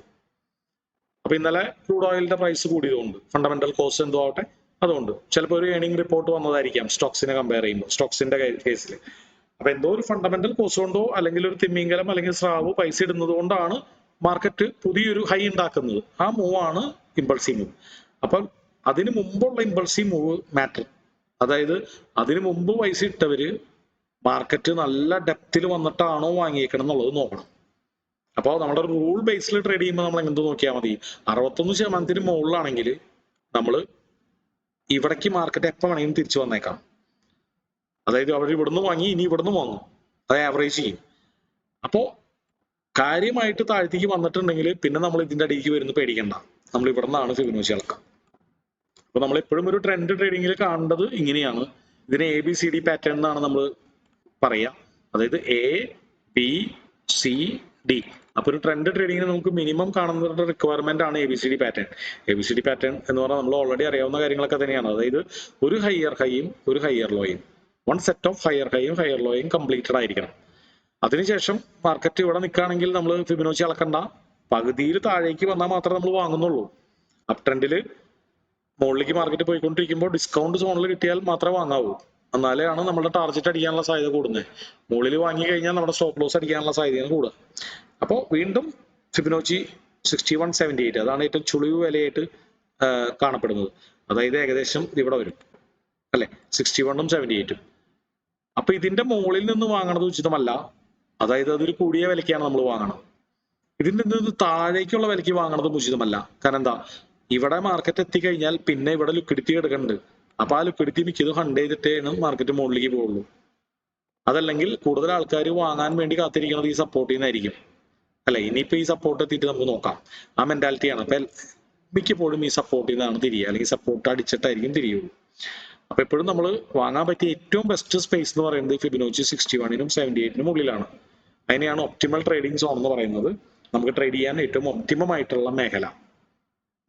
അപ്പൊ അവിടെ കൃത്യമായിട്ട് ഇതൊക്കെ ഈ വിശ്വാസങ്ങളൊക്കെ ഓൾറെഡി സ്റ്റോക്ക് മാർക്കറ്റിൽ നിലനിൽക്കുന്നതുകൊണ്ടാണ് ഇതൊക്കെ വർക്ക് ചെയ്യുന്നത്. അല്ലാണ്ട് ഈ ഫിബൊനാച്ചി ഇറ്റാലിയൻ മർത്തമാറ്റീഷ്യൻ ഇത് പറഞ്ഞുകൊണ്ടോ വരച്ചുകൊണ്ടോ അല്ല. അപ്പോ പല ആൾക്കാരും എന്താണ് ചെയ്യുന്നത്, ചിലരുടെ ഫേവറേറ്റ് 61 ആണ്, അവർ 61ലാണ് ഓർഡർ ചെയ്യുക. ചിലർ വളരെ എക്സ്ട്രീം ഡിസ്കൗണ്ട് ലെവലായ 78നെയാണ് ഡിപ്പെൻഡ് ചെയ്യുന്നത്. അപ്പൊ ഈ 2 ലെവലിൽ കറക്റ്റ് തിരിക്കുകയാണെങ്കിൽ അത് നമുക്ക് നല്ലൊരു ക്ലൂ ആണ്. മാർക്കറ്റ് അവിടെ നിന്ന് പുതിയ ഇമ്പൾസ് ഉണ്ടാക്കാനുള്ള സാധ്യതയുണ്ട്. അപ്പൊ നമ്മളെ പോലെ തന്നെയാണ് ഇൻസ്റ്റിറ്റ്യൂഷൻസും ട്രേഡ് ചെയ്യുന്നത്. അവര് കുറച്ച് കൂടുതൽ ഡാറ്റ അവർക്ക് ഉണ്ടായിരിക്കാം, ഒരു ടീം വർക്ക് ഉണ്ടായിരിക്കാം, പക്ഷെ ബേസ് ഇതൊക്കെ തന്നെയാണ്. അപ്പൊ അവരും ഇതുപോലെ തന്നെ 61, 78 ഒക്കെ തന്നെയാണ് നല്ല ഡിമാൻഡ് സോൺ ആയിട്ട് കാണുന്നത് ട്രെൻഡില്. ഓക്കെ, അപ്പൊ നമ്മളുടെ ഇപ്പോഴത്തെ നിഫ്റ്റിയിലെ സ്ഥിതി എന്താണ്, അത് ഡൗൺ ട്രെൻഡ് ആയിട്ടാണ് വന്നുകൊണ്ടിരിക്കുന്നത് അല്ലെ. എപ്പോഴും നമ്മൾ ഈ കാര്യങ്ങൾ ഇൻട്രാഡേ ബേസിൽ അനാലിസ് ചെയ്യുമ്പോൾ 5 മിനിറ്റിൽ അനലൈസ് ചെയ്യാൻ മറക്കരുത്, അല്ലെങ്കിൽ ഒരു ക്ലാരിറ്റി ഉണ്ടാവില്ല, ട്രെൻഡ് എങ്ങോട്ടാണെന്നുള്ള ക്ലാരിറ്റി ഉണ്ടാവില്ല. അപ്പൊ ഇപ്പൊ മാർക്കറ്റ് താഴ്ത്തിക്കാണ് വന്നുകൊണ്ടിരിക്കുന്നത്. ഇപ്പൊ നമ്മൾ നോക്കിയേ, ഫോർമർ ഇമ്പൾസീവ് മൂവ് ഇതാണ് former impulsive move, latter impulsive move ഇതാണ് latter impulsive move. Former impulsive move 61% correct ചെയ്തിട്ടില്ല. അതുകൊണ്ട് മാർക്കറ്റ് എപ്പോൾ വേണമെങ്കിലും മുകളിലേക്ക് കയറി വരാനുള്ള സാധ്യതയുണ്ട്. അവിടെ ഒരു ഗ്യാപ്പ് ഫില്ലിംഗ് ഉണ്ട്. അതിന് മുമ്പുണ്ടായ ഫോള് പ്രോപ്പറായിട്ട് കവർ ആവുന്നതിന് മുമ്പ് തന്നെ ഇന്നലെ വീണ്ടും ഫോള് സംഭവിച്ചു, അടുത്ത ഫണ്ടമെന്റൽ കോസ് വന്നു. ഇനി കറക്ഷൻ വരുമ്പോൾ എല്ലാവരും ഇനി സെല് ചെയ്യാൻ ആഗ്രഹിക്കുന്നത് ഇവിടുന്ന് ബൈ ചെയ്തവരെല്ലാവരും സെല് ചെയ്യാൻ ആഗ്രഹിക്കുന്നത് നല്ല വില കിട്ടുമ്പോഴാണ് അല്ലെ. ഇവിടെ നിന്നാണ് മാർക്കറ്റ് വീഴാനുള്ള സാധ്യത കൂടുതൽ. ഓക്കെ, അപ്പൊ ഇതൊക്കെ അനുമാനങ്ങളാണ്. സർ പറഞ്ഞില്ലേ ഒരു റെസിസ്റ്റൻസ് അല്ലെ സപ്പോർട്ട് നമ്മള് 2-3 പ്രാവശ്യം വീണിട്ട് എടുക്കുന്ന, നേരെ പോകുന്നതിനെക്കാട്ടും 2-3 പ്രാവശ്യം വീണിട്ട് എടുക്കുന്ന നല്ലതെന്ന് പറഞ്ഞല്ലോ. അപ്പൊ അത് 5 മിനിറ്റ്സിലാണോ നോക്കേണ്ടത്? അതായത് വീണത് 5 മിനിറ്റിൽ നോക്കാം, 1 മിനിറ്റിൽ നോക്കാം, രണ്ടും കുഴപ്പമില്ല. അതായത് ഒരിക്കൽ പ്രാവശ്യം ആ സപ്പോർട്ടിലേക്ക് വന്നിട്ട് കുറച്ച് പേര് വാങ്ങാനുണ്ടാവണം. നേരെ അങ്ങോട്ട് ക്രോസ് ചെയ്ത് പോവുകയാണെങ്കിൽ അത് ഇൻസ്റ്റിറ്റ്യൂഷണൽ മാനിപ്പുലേഷൻ ആയിരിക്കാം, അല്ലെങ്കിൽ ഒരു ഫണ്ടമെന്റൽ കോസ് ആവാം. അപ്പൊ അവിടെ അത് കഴിഞ്ഞാൽ ഇൻസ്റ്റിറ്റ്യൂഷൻസ് വീണ്ടും പർച്ചേസ് ചെയ്യാനുള്ള സാധ്യതയുണ്ട്. അപ്പൊ നമുക്ക് എന്താണ് നോക്കേണ്ടതെന്ന് വെച്ചാൽ കുറച്ച് റീറ്റെയിലേഴ്സ് അവിടെ നിന്ന് വാങ്ങാൻ കയറി വരണം. പക്ഷെ അവര് വാങ്ങി മാർക്കറ്റ് കുറച്ച് മുകളിലേക്ക് കയറി പക്ഷെ ഫെയിലായി, ഏതാണ്ട് ഇതുപോലെ വരണം. ഇത് നല്ലൊരു എക്സാമ്പിൾ ആണ് അല്ലെ. ഒരു സ്ഥലത്തെത്തി വീണ്ടും മുകളിലേക്ക് കയറിയിട്ട് പതുക്കെ അരച്ചടിച്ച് വീണ്ടും അത് പൊട്ടണം. അതൊരു 2 പ്രാവശ്യമായ ബെറ്റർ. പിന്നെ നമ്മള് 30 മിനിറ്റ്സിൽ നോക്കുമ്പോൾ അവിടെ മേളില് അതായത് ഇന്നത്തെ ക്യാൻഡിൽ വന്നതിന്റെ അവിടെ ഒരു റെസിസ്റ്റൻസ് ആയിട്ട് നമുക്ക് നോക്കാൻ പറ്റുമോ? 30 മിനിറ്റ്സിൽ നോക്കുമ്പോ നോക്കട്ടെ.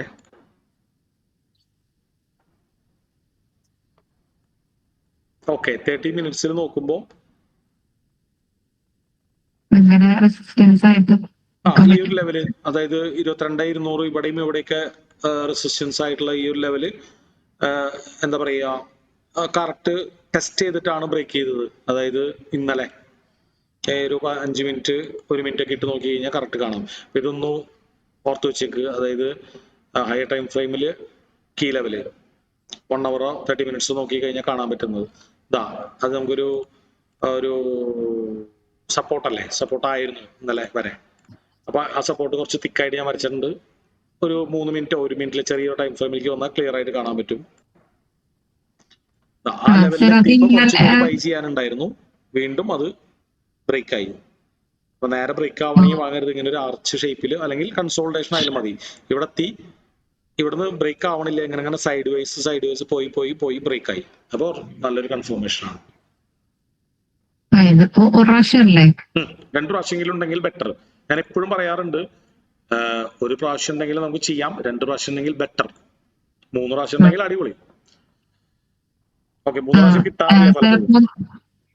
ഇന്നത്തെ നമ്മളപ്പോ അങ്ങനെ നോക്കൂലേ? ഇതേത് ചെറുപ്പോ ഇന്നത്തെ ദിവസത്തെ നോക്കിയിട്ട് 30 മിനിറ്റ് ക്യാൻഡില് ഇടയ്ക്ക് ഇങ്ങനെ മാർക്ക് ചെയ്യലുണ്ടല്ലോ.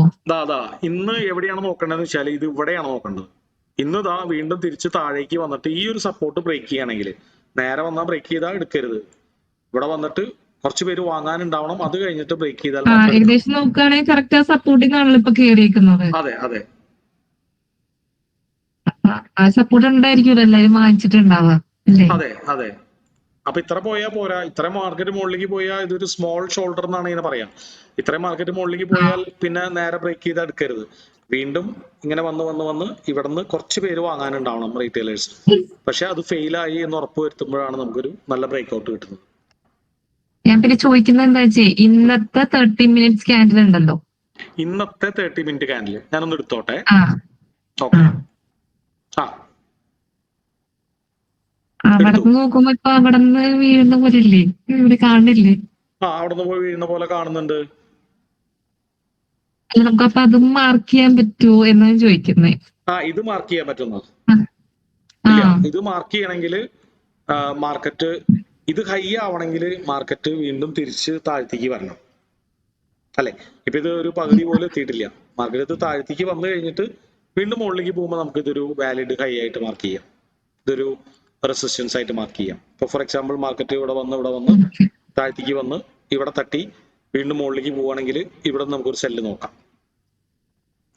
ഇത് ഹൈ ആയിട്ട് രജിസ്റ്റർ ആയിട്ടില്ല, മാർക്കറ്റ് മുകളിലേക്ക് പോയിക്കൊണ്ടിരിക്കുകയാണ് അല്ലെ. മീൻസ് അവിടെ നിന്ന് തിരിച്ച് താഴത്തോട്ട് വരുന്നതാണ്, പക്ഷെ അത് കൺസിഡർ ചെയ്യാൻ പറ്റില്ലല്ലോ, അങ്ങനെ പറ്റില്ല. ഇല്ല. അപ്പൊ അവിടെ ഫുള്ള് താഴെ വീണിട്ടാണെങ്കിൽ അതെ താഴെ വീണിട്ട് മാർക്കറ്റ് മുകളിലേക്ക് പോയിക്കൊണ്ടിരിക്കുകയാണെങ്കിലേ ഇങ്ങനെ കുറച്ച് താഴ്ത്തേക്ക് വരുമ്പോഴേക്കും ഇത് ഹൈ ആയിട്ട് നമുക്ക് കാണാൻ പറ്റില്ല. കാരണം എന്താ, വീണ്ടും മാർക്കറ്റ് മുകളിലേക്ക് ഇങ്ങനെ പോയിക്കൊണ്ടിരിക്കുകയല്ലേ. അപ്പൊ ഇത് ഹൈ ആവുന്നില്ലല്ലോ. ഹൈ ആവണത് എപ്പോഴാണ്?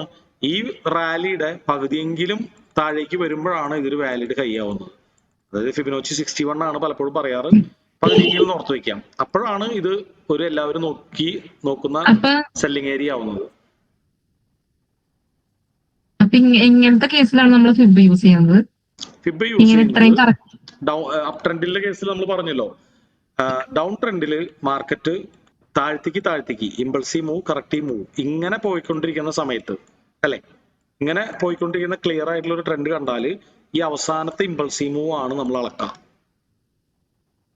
എങ്ങനെയാണെങ്കിൽ അതിന് മുമ്പത്തെ ഇമ്പൾസീവ് മൂവിന്റെ 61% കറക്റ്റ് ചെയ്തിട്ടുണ്ടെങ്കിൽ. മനസ്സിലായോ? അപ്പൊ ഇവിടെ നിന്ന് നമ്മൾ സെല് ചെയ്യാനാണ് നോക്കാം. ഇതാണ് മുന്തിയ വില. ഇവിടെ നമ്മൾ സെല് ചെയ്യാനാണ് നോക്കാം. ഡൗൺ ട്രെൻഡിന്റെ കേസിൽ അതാണ് ഇപ്പൊ നമ്മൾ കണ്ടത്. അപ്പൊ ഒരിക്കലും നമ്മൾ ഡൗൺ ട്രെൻഡ് എന്ന് പറയുമ്പോൾ ഇങ്ങനെ വരണമെന്നില്ല. റിയൽ ഡൗൺ ട്രെൻഡ് എന്ന് പറയുന്നത് ഇതുപോലെയാണ് വരുന്നത്, അല്ലെ? ഇപ്പൊ നമ്മൾ നിഫ്റ്റിയിൽ കാണുന്ന പോലെ. അതുപോലെ തന്നെ അപ് ട്രെൻഡ് എന്ന് പറയുമ്പോൾ ഒരിക്കലും ഇങ്ങനെയല്ല പോകുന്നത്, അല്ലെ? ഇതതിന്റെ മെയിൻ സ്ട്രക്ചർ നിങ്ങൾക്ക് മനസ്സിലാവാൻ വേണ്ടി വളരെ ഈസി ആയിട്ട് ഞാൻ വരയ്ക്കുന്നതാണ്.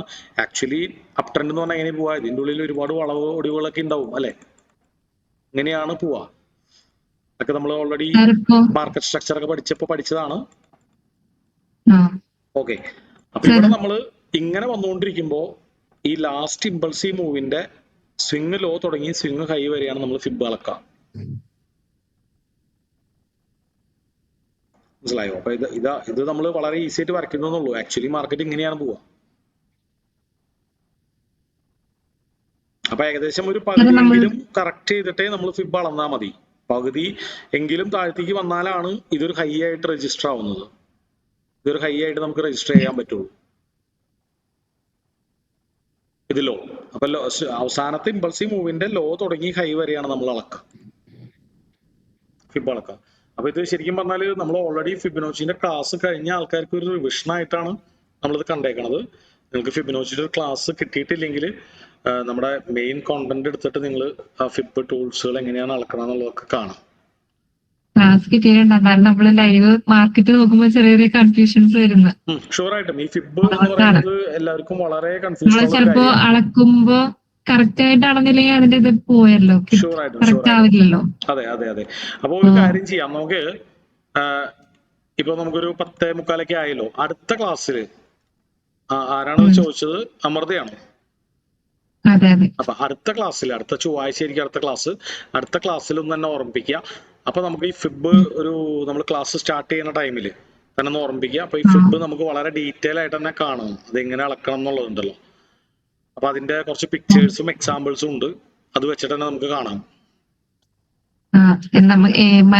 മനസ്സിലായി. പക്ഷെ എന്താ വെച്ചാൽ മാർക്കറ്റിലോട്ട് വരുമ്പോ ഇങ്ങനെ പിന്നെ ഡൗട്ട് വരുന്നത് അതുകൊണ്ടാണ്. അത് നമുക്ക് അതൊരു പ്രോപ്പർ ആയിട്ടുള്ള എക്സാമ്പിൾസിലൂടെ നമ്മൾ കടന്നു പോകാത്തതുകൊണ്ടാണ്, പ്രോപ്പർ ആയിട്ടുള്ള തിയറിയിലൂടെ നമ്മൾ കടന്നു പോകാത്തതുകൊണ്ടാണ്. ഞാൻ കുറച്ച് എക്സാമ്പിൾസ് കാണിക്കാം. ഇപ്പോ റാൻഡം സ്റ്റോക്ക് എടുത്തിട്ടെ എങ്ങനെയാണ് ഫിബ് അളക്കുക എന്നുള്ളത് കാണിക്കാം. അപ്പോ നമുക്ക് അടുത്ത ക്ലാസ്സിൽ സ്റ്റാർട്ടിങ് ഒന്ന് ഓർമ്മിപ്പിക്കണം. അപ്പൊ നമുക്കത് അതിന്റെ തിയറി മനസ്സിലാക്കാം. ഇപ്പോ ബജാജ് HFL എന്ന് പറയുന്ന ഒരു സ്റ്റോക്ക് എക്സാമ്പിൾ ആയിട്ട് നമുക്ക് നോക്കാം.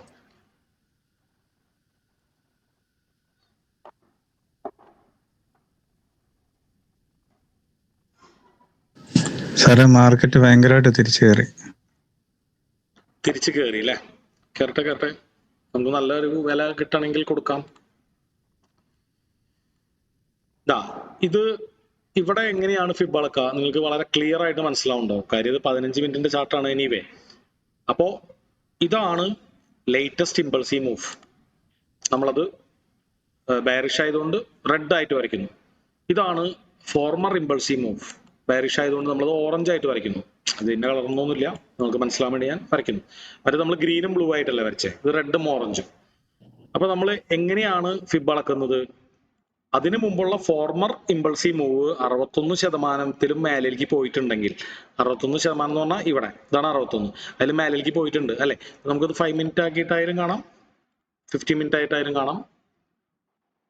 കോൺസെപ്റ്റ് രണ്ടിലും സെയിം തന്നെയാണല്ലോ. ഇതുപോലെ 61 മേലേക്ക് പോയിട്ടുണ്ട്, അതായത് പ്രോപ്പർ ആയിട്ട് ഇത് റിക്കവർ ചെയ്തിട്ടുണ്ട്. അങ്ങനെയാണെങ്കിൽ നമ്മൾ ഫിബ് അളക്കുന്നത് എവിടെയാണ്? ഇത് നമ്മൾ അളന്ന് നോക്കണ്ട, ഇത് ഏകദേശം നമുക്കൊരു കണ്ണുകൊണ്ട് നോക്കി മനസ്സിലാക്കിയാൽ മതി. ഇവിടെ തുടങ്ങി ഇവിടം വരെയുള്ളതിന്റെ 61% മേലെ പോയിട്ടുണ്ടോ എന്നുള്ളത്. ഫിബ് അളക്കുന്നത് എവിടെ നിന്നാണ്? ഇവിടം തുടങ്ങി ഇവിടം വരെ, അതായത് ലേറ്റസ്റ്റ് ഇമ്പൾസീവ് മൂവ്. അപ്പൊ മിനിമം നമ്മൾ 61 എത്തിയിട്ടാണ് വാങ്ങാവൂ. പക്ഷെ 78 ആണ് ഏറ്റവും ബെറ്റർ, ഏറ്റവും മുന്തിയ വില. ഒരു കച്ചവടക്കാരൻ എപ്പോഴും 78 വിൽക്കാനാണ് ആഗ്രഹിക്കുന്നത്, അല്ലെ? നമ്മളൊരു സാധനം ഉണ്ടെങ്കിൽ നമ്മളത് വലിയ വിലയ്ക്ക് വിൽക്കാനാണ് ആഗ്രഹിക്കുന്നത്. അതിനൊപ്പം തന്നെ നമുക്ക് ട്രെൻഡ് ലൈൻ ഉണ്ടെങ്കിൽ ട്രെൻഡ് ലൈൻ നോക്കാം. അപ്പൊ ഈ ഫിബിന്റെ ഏറ്റവും വലിയ ചങ്ക് ഫ്രണ്ടാണ് ട്രെൻഡ് ലൈൻ. അപ്പൊ ഇവിടെ നമ്മൾ എവിടെ നിന്ന് കിട്ടിയാൽ വിൽക്കുന്നതാണ് ഏറ്റവും ബെസ്റ്റ്? ഈ ഫിബൊനാച്ചി 78 ട്രെൻഡ് ലൈനും കൂടിയ ഈ ഒരു പോയിന്റിൽ നിന്ന്, അല്ലെ? TL trend line. ഈ ഒരു പോയിന്റിൽ നിന്ന് കിട്ടിയാൽ ഇവിടെ എത്തിക്കൊള്ളണമെന്നില്ല, ഇവിടെ എത്തിയിട്ട് ഒരു പക്ഷെ നേരെ പോയേക്കാം. പക്ഷെ ഇവിടെ എത്തിയിട്ട് തിരിച്ചാൽ നമ്മൾ എടുക്കുന്നത് നല്ലൊരു ബെറ്റാണ്. അപ്പൊ ട്രേഡിംഗ് ഈസ് ബേസിക്കലി പ്രോബബിലിറ്റി. ഇവിടെ എത്തിയിട്ട് നമ്മൾ കൈക്കനാശി തിരിക്കുകയാണെങ്കിൽ ഈ ഒരു സോണിൽ തന്നെ തിരിച്ചാൽ, മുകളിലേക്ക് കയറിയിട്ട് തിരിച്ചാൽ ഇത് വാലിഡ് അല്ല, ഇവിടെ നിന്ന് തിരിച്ചാൽ ഇത് വാലിഡ് അല്ല. ഈ ഒരു വിലയാണ് നമുക്ക് വിൽക്കാൻ പറ്റിയ ഏറ്റവും നല്ല വില താഴത്തേക്ക് വരുന്ന ട്രെൻഡിൽ. എന്തോ ഭാഗ്യത്തിന് നമ്മൾ ആദ്യം എടുത്ത ട്രെൻഡിൽ തന്നെ ആദ്യം എടുത്ത എക്സാമ്പിൾ തന്നെ നല്ല ക്ലിയർ ആയിട്ടുള്ള ഒരു എക്സാമ്പിൾ ഉണ്ടായിരുന്നു. പക്ഷെ എപ്പോഴും അങ്ങനെ കിട്ടണമെന്നില്ല. അപ്പോൾ നമ്മൾ നോക്കേണ്ടത് ക്ലിയർ ആയിട്ടുള്ള ഒരു അപ് ട്രെൻഡോ ഡൗൺ ട്രെൻഡോ ഐഡന്റിഫൈ ചെയ്യാൻ പറ്റിയാൽ മാത്രമാണ് അവിടെ ട്രെൻഡാണെന്ന് സ്ഥിരീകരിച്ച ഒരു ഫിബൊനാച്ചി ലെവൽ വെച്ച് ട്രെൻഡ് ട്രേഡിങ്ങിന് അത് യൂസ് ചെയ്യാൻ പറ്റുള്ളൂ.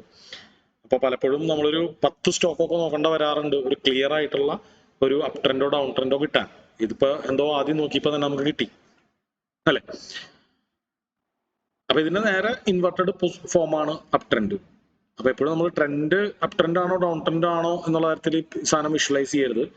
നമ്മളെപ്പോഴും പഠിക്കുമ്പോൾ അല്ലെങ്കിൽ വരച്ചു നോക്കുമ്പോൾ രണ്ടെണ്ണവും വരച്ചു നോക്കണം. അപ്പൊ ഒരു ഹയർ ഹൈ ഹയർ ലോ ആയിട്ട് മാർക്കറ്റ് പോകുമ്പോൾ അതിൽ അവസാനത്തെ ഇമ്പൾസീവ് മൂവ് പകുതിയിലും താഴേക്ക് വന്നാൽ മാത്രമേ നമ്മൾ വാങ്ങാൻ ഉദ്ദേശിക്കുന്നുള്ളൂ. അതിനെയാണ് ഫൈനൽ ഇമ്പൾസ് എന്ന് പറയാം. അതിന് തൊട്ട് മുമ്പുള്ള ഇമ്പൾസീവ് മൂവ് ഫോർമർ ഇമ്പൾസ് നന്നായിട്ട് താഴത്തേക്ക് വന്നിട്ടാണ് ലേറ്റർ ഇമ്പൾസ് സംഭവിച്ചേക്കണമെന്നുണ്ടെങ്കിൽ പിന്നെ നമ്മൾ ആ ലേറ്റർ ഇമ്പൾസ് റേഞ്ച് ആണ് നമ്മൾ ഐഡന്റിഫൈ ചെയ്യേണ്ടത്. ആ ലേറ്റർ ഇമ്പൾസിന്റെ ഉള്ളിലാണ് കളി. ആ ലേറ്റർ ഇമ്പൾസിന്റെ കീഴ്പകുതിയെ നമ്മൾ ഡിസ്കൗണ്ട് വില എന്ന് വിളിക്കുന്നു, മേൽപകുതിയെ നമ്മൾ പ്രീമിയം വില എന്ന് വിളിക്കുന്നു. അപ്പൊ ഒരു ബയ്യർ ആണെങ്കിൽ ട്രെൻഡിൽ നമ്മൾ ബൈ ആണല്ലോ ചെയ്യേണ്ടത്. ബയ്യർ ആണെങ്കിൽ നമ്മൾ എന്താ ചെയ്യുക, ഒരു ഡിസ്കൗണ്ട് വിലയിൽ എത്തണ വരെ വെയിറ്റ് ചെയ്യുന്നു. അതിൽ ഏറ്റവും ഒപ്റ്റിമം ആയിട്ടുള്ള ഡിസ്കൗണ്ട് വരെയാണ് ഈ 61, 78 അല്ലെങ്കിൽ അതിന്റെ ഉള്ളിലുള്ള ഏരിയ. അപ്പൊ ആ വിലയിൽ എത്തുമ്പോൾ തിരിയുമ്പോൾ നമ്മൾ ട്രേഡ് എടുക്കുക.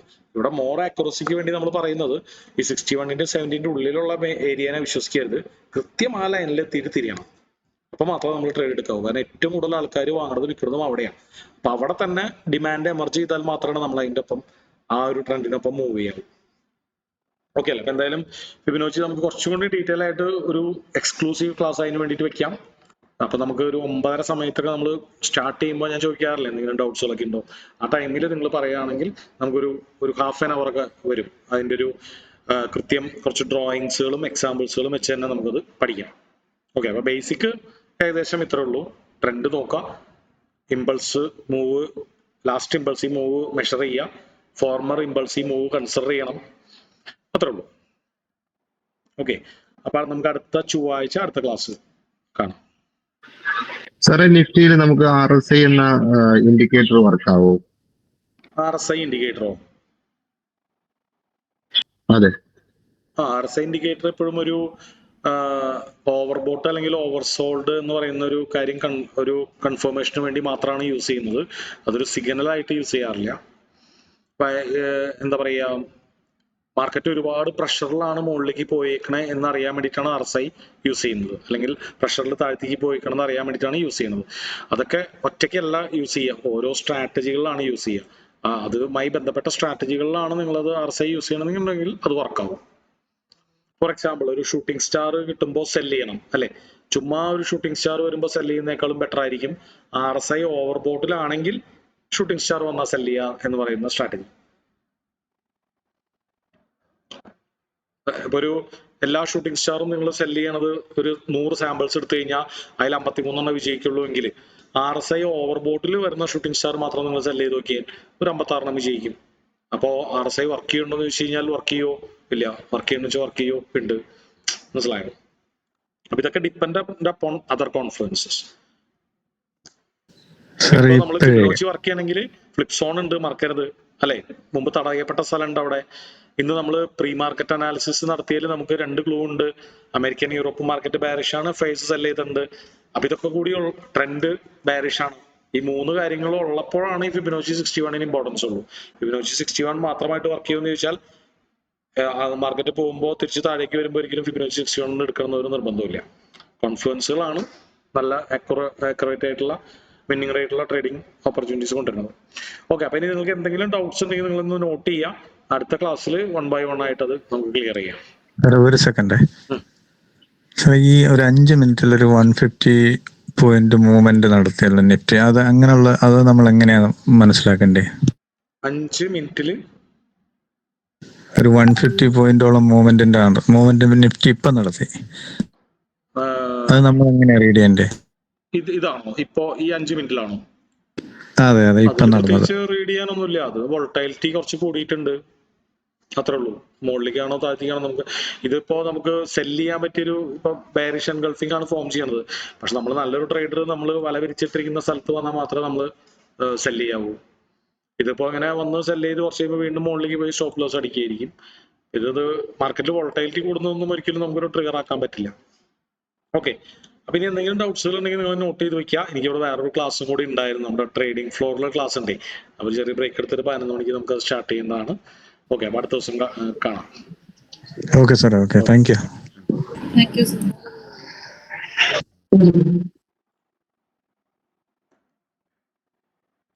ഒന്ന് സ്റ്റോപ്പ് ചെയ്തോട്ടെ, സ്റ്റോപ്പ് റെക്കോർഡിംഗ്. അപ്പോൾ ഇത് നമ്മുടെ ജോയൽ